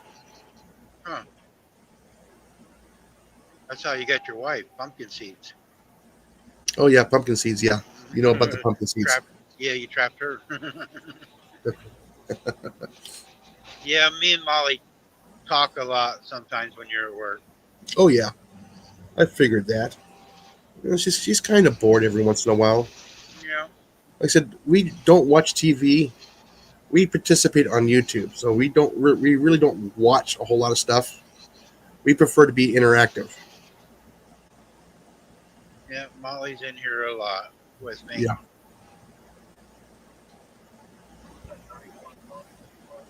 I'm sure she helps out quite a bit, like I am today. Yeah. That's why I knew about your air compressor before you got it.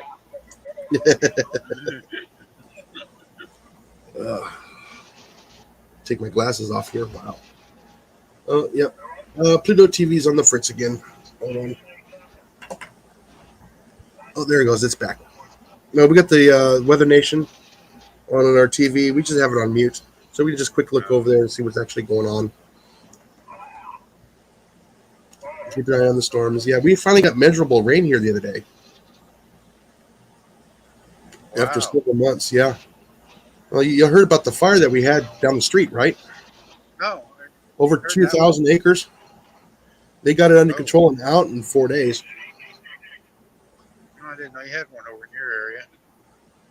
Yeah, the day it started was right around about noon, and it jumped up to about 1,000 acres in about 6 hours. Oh, wow.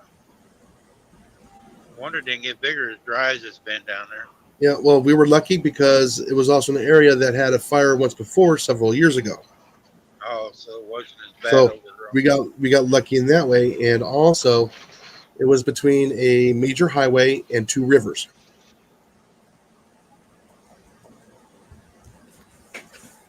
And we're going, wind, stay away, wind, stay away. But we were getting winds about, on average 10 miles an hour blowing from the northwest or northeast, which blew it towards the Neches River. And the Neches River is not a small river. It's a pretty good sized river. They say it jumped it, but then some people say it didn't. I can't say yes or no for sure because I haven't gone over there. I'm still staying out of that area now for another 2 weeks before I go over there. I do know that 6 structures were lost, so 5 homes and a shop. But yeah, it spread really fast. Like I said, here at our house, we haven't had measurable rain since May 5th, and we finally got some over the weekend. Yeah, there we go. You stop counting down now. I'm watching you, TV. There we go. Alrighty. That went away. It was about ready to shut off in about 2 minutes. Oh, they got it down to Category 1, 75 miles an hour, so it's just barely hanging on to hurricane strength. And it's halfway through Georgia.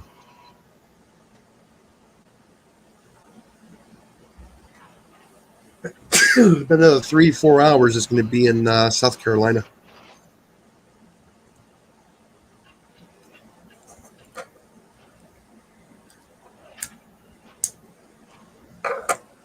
Oh, I ain't listen to news or what's going on. I don't know if much destruction. I don't know if I'm gonna be taking a generator going anywhere or not. Usually, when the hurricanes hit, we're called in to take a generator and go sit somewhere.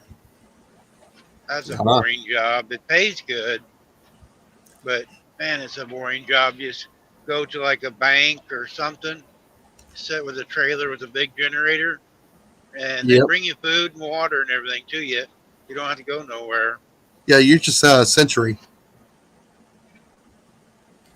Just watch it. Make sure nobody messes with it. That's it.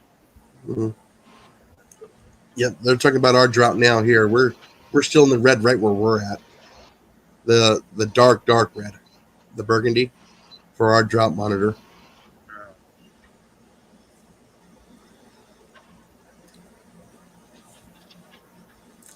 I mean, I would probably say we are close to 30 inches below normal of our rainfall. Bang. Yeah. I mean, we get about 52 inches of rain here a year, so we get an average of an inch of rain a week.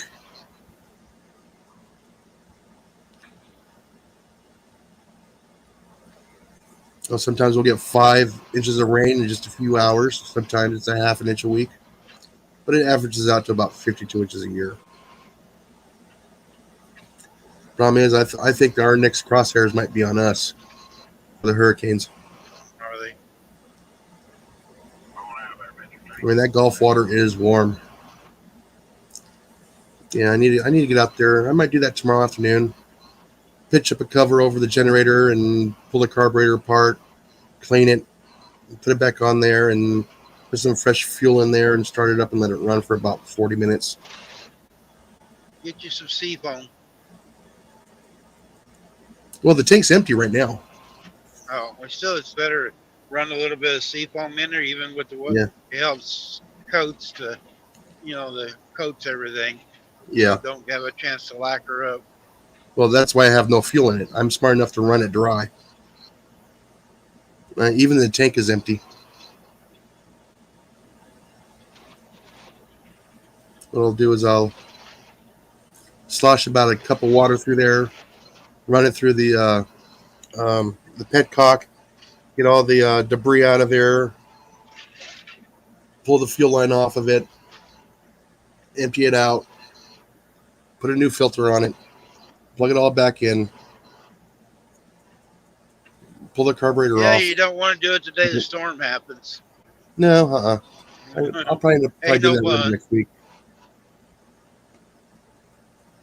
They was talking on something the other day. I think this year is going to have more hurricanes. Well, towards the end of the season, yeah.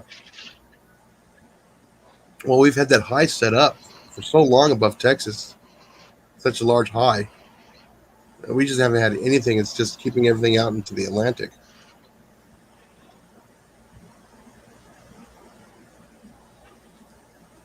Right now, we're kind of lucky that everything is like moving east for us anyways, not for people in Florida. But we were hit so hard our first year here. I mean, we escaped here in Texas where we're at. I don't know how, but we did. But we had them going left and right of us back 4 years ago when we had Laura come through. I mean, Laura was a pretty devastating hurricane, but it was so compact. And where we live at, we're protected from the high winds. Oh. Because we got a hill on either side of us. Not much of a hill, but it's between the trees and the hills, we're doing good. Our thing is we're in a little low-lying area, so yeah, we get the water that'll rise. We've had it come up into the house once. We're actually into the shop. You did? Yeah. Yeah, it was about 1.5 feet deep. I seen a new deal the other day on a YouTube video. This guy, it's a tube that you can buy. It's for like when there's flooding. Yeah, it's you fill it full of water. It goes all the way around. Yeah, you fill it full of water, go all the way around your property. Yeah, that's pretty neat. Yeah, you still have to have a a sump pump to pump the water out. The water's going to get in no matter what. Yeah. But yeah, our house is about 2 feet off the ground, but the shop is not. We open the door and we have to take 4 steps down into the shop Right. because our shop is attached to Hi, the house. Joy. Hi, Joy. How you doing? Didn't see you in there. I was actually watching the TV and talking to Randy.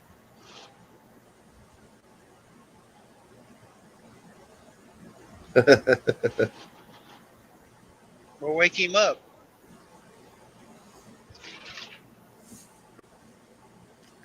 Yeah, because we learned our lesson, quite a few lessons on their last flood. So now we have our washer and dryer up on those those little drawers you put underneath the washer and dryer. Those are stacked up on top of there now.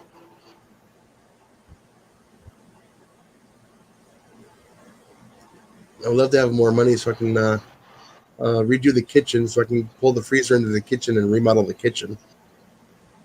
The way the kitchen sits, I'm going, how in the world did they do this for years in this kitchen? The way it's set up. Refrigerator's on the wrong side of the kitchen. It's tucked away in the corner. I would love to put a door in the kitchen going out to the deck. They're towards the front side of the yard. And put the deep freezer in the spot where the refrigerator is now. Move the refrigerator and remove a couple of the cabinets because they're just shallow little cabinets. They don't hold a whole lot. Have 2 feet from the stove, and then from the stove up and around, get the redo the cabinets in there and make them higher. We got this little breakfast bar. It's just so low that all of us have to bend over to use it.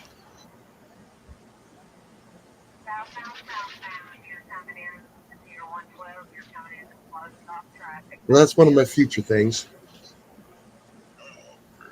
Then I can finish wiring up that one side of the kitchen. Right now I'm using the old wiring of the house, and just that side of the kitchen. Not happy with it, but I think it's only 3 receptacles are the only thing in the house that I haven't replaced the wiring in there because I can't get to them without tearing out the walls.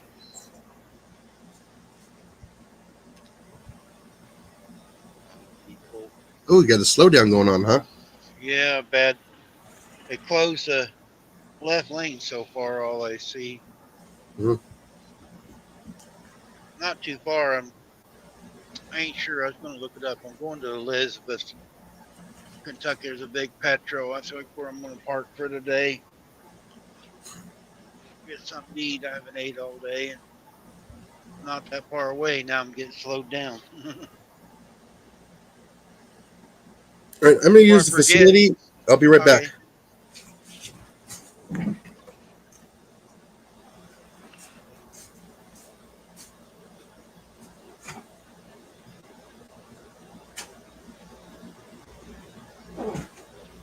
21 miles to Elizabeth. Knew it wasn't far.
Alrighty, I'm back.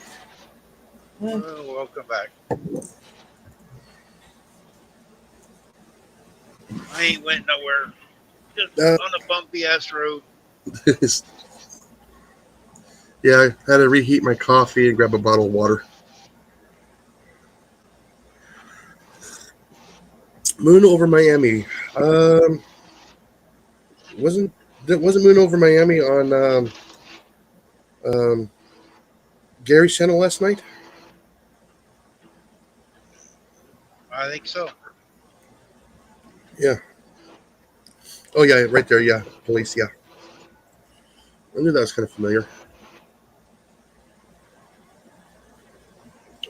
Yeah, next Wednesday I gotta go help a buddy over at the VFW. Gotta help him get the get that bathroom area leveled on that building. Yeah, Gary's not here. Yeah, he's just like he came in and co-streamed for a while. He's just leaving it run. Yeah. And then we got to redo some of the electrical over at the VFW, you know, bring it up to date. They only got like 8 fluorescent lights up on the ceiling for the lighting of that hall. And they want it brighter and nicer and, you know, set up to do, you know, certain stuff. I says, that's not hard. Just got to fork out the money for it. So we're going to update the lighting on there and in there. Yeah, they want me to join the VFW. And they found a way for me to join, even though it wasn't in the military. How are they doing that? Under my dad, because he was in the military. Yeah. I didn't know they could do that. Yeah, I had no clue either. Yeah, the underneath the son of a veteran.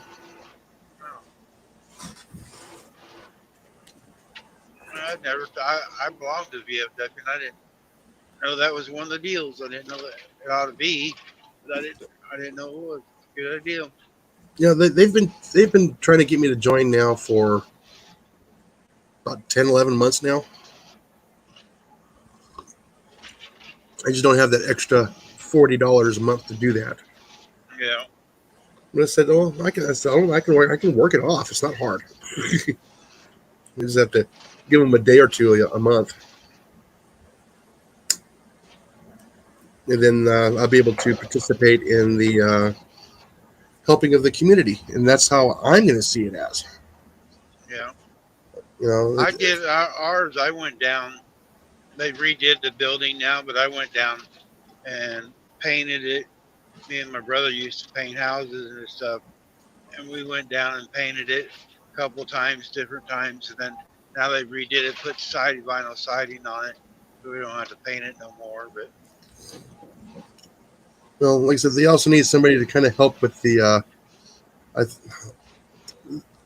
think they found out that I do have a turf degree, so I think they're wanting me to come over there and like help take care of the ball fields. It says take care of, no. Teach you guys how to do it, yes. I'm not doing it by myself. I don't quite have time for that, so I'll probably videotape that kind of stuff too. Yeah, with Lowe's, we'll do the hometown hero stuff. yeah. Our last one we did was we helped the fire department put up new fencing, for around the AC units, the dumpster. David went in there. He helped them with the plumbing, and the ladies just went in there and painted the inside. So I helped them with all the fencing. It was a good day. Still got paid for it the whole day. I was only there for maybe 6 hours, 7 hours. Still got paid out 8 hours for the day. I got to take some. You got away from the indoor. Too. Yeah, from the floor. Yeah. Yeah. Like I said, I was asked to go on that. They come and said, "We need you to do this." Oh, why?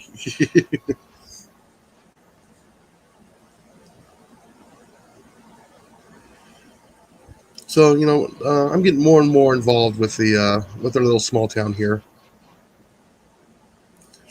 I don't know if the city's regretted not hiring me or not.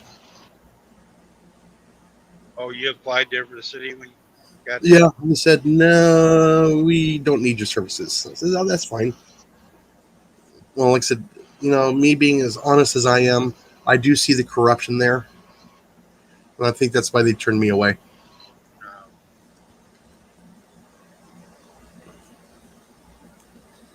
I mean, these guys, a lot of these older folks that are actually in the city council they want to keep it the old way. They don't want it to grow any larger or anything else like that. I says, if you keep the small town like this, kind of small, the city's not going to survive.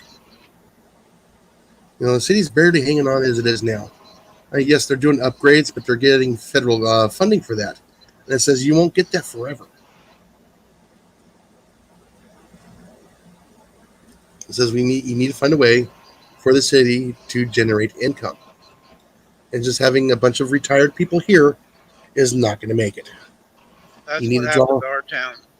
Where I'm Is that what from. happened? Yep. I mean, it's a big city, and yeah, there's stuff there, but it could have been a lot bigger. I mean, I live north of Kansas City. I'm out of St. Joe, home of the Pony Express and all that. Oh, yeah. But it was run by old people that didn't want nothing but retirement. We had a chance to get NASCAR track there. We had a chance to get the GM plant there. And there's been a lot of other factories we could have had there, but they wouldn't give them a break on the taxes or whatever. Like the racetrack, I think they got a 7-year no taxes or something. Yeah. But the revenue would they come in with the people in the motels buying food, buying groceries, Yeah. that adds up too. But St. Joe wouldn't let it do it. We had an amusement park years ago before I was born. They didn't want to maintain it. They wanted to turn it over. There was a farmer wanted to take and donate some land when I was a kid for a drag strip to keep the kids off the street from racing on the street. And they didn't want to do that. It's Yeah. so backwards. Yeah, like I said, that's something that you kind of want to encourage from having illegal street races. You need to have somebody there, keep an eye on them, make sure there's an EMT there. No. Have them sign a waiver and everything else.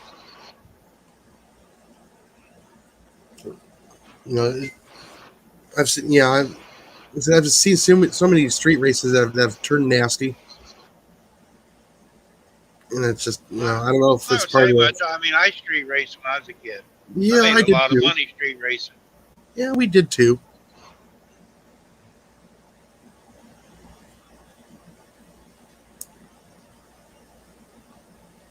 Then the cops would show up, bust it all, and everybody go to a different location.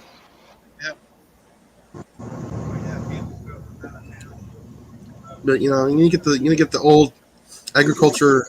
I have people coming from out of town trying to beat me and this other guy. We were the top cars in town.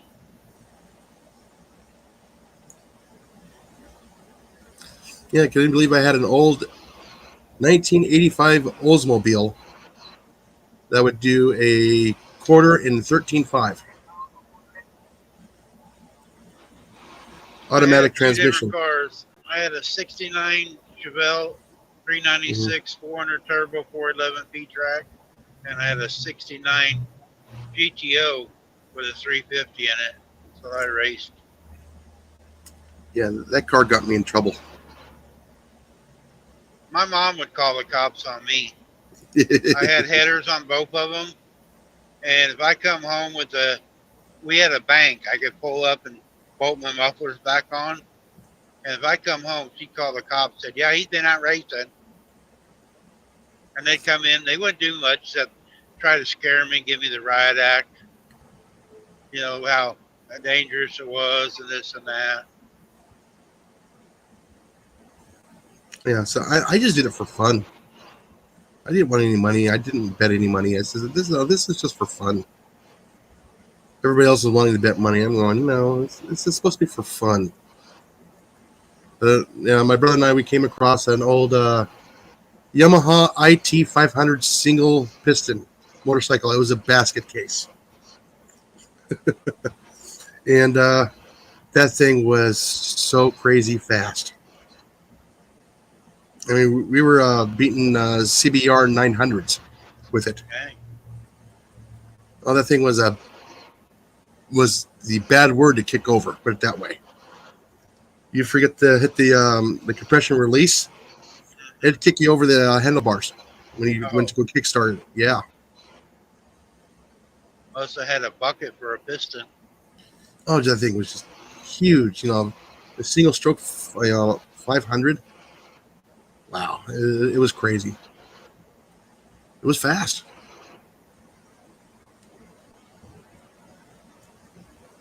But we had fun with it when we had it. We couldn't find a certain part for it, but we found an old Honda stator that would fit it, and we used that just to get it to run, and it ran good. But yeah, you'd hear that thing from a long ways away. We had an old Husqvarna 125 and a Husqvarna 500,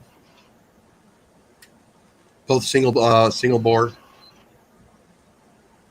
It was weird when we were learning to ride them. Everything is on the opposite side. I've never rode a Husqvarna. Oh yeah, we had one that had a desert tank on there. We'd go for hours up in the desert.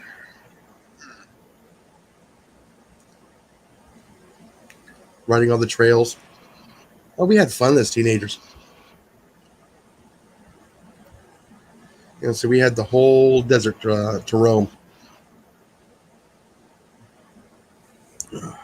I like watching Rat Rods. Rat Rods. It's a YouTube channel.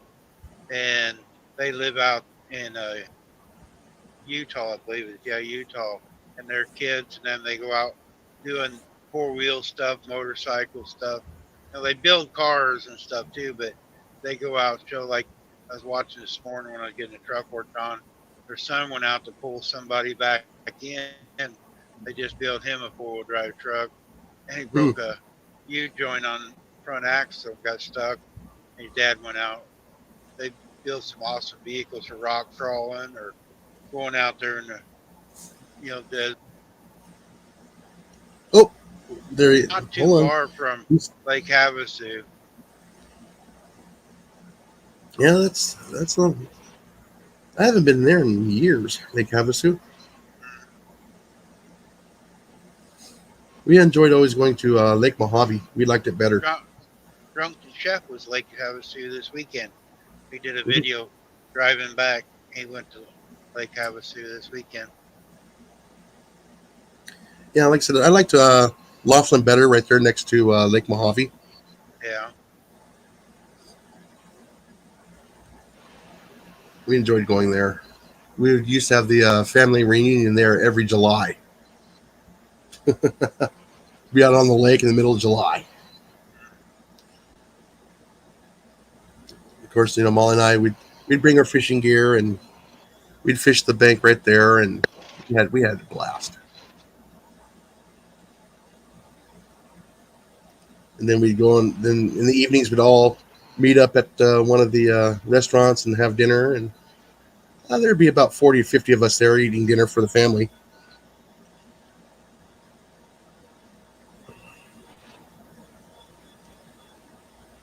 Yeah, so it's weird being a desert rat and then moving to the forest. Yeah. Yeah, it's a whole lot different. Oh, it is. I don't like the desert that much. I don't like the sand. But I like trees and grass. I love them both. I really do. I mean, they're two separate beauties. There's the beauty of the desert, and there's the beauty of the forest. Now, I like the colors of the desert. The reds and oranges and stuff. Oh yeah. And the coyote tan. Yeah. The different flora and fauna. Just being completely different. You see a lot more of a desert than you do of a forest. Yeah.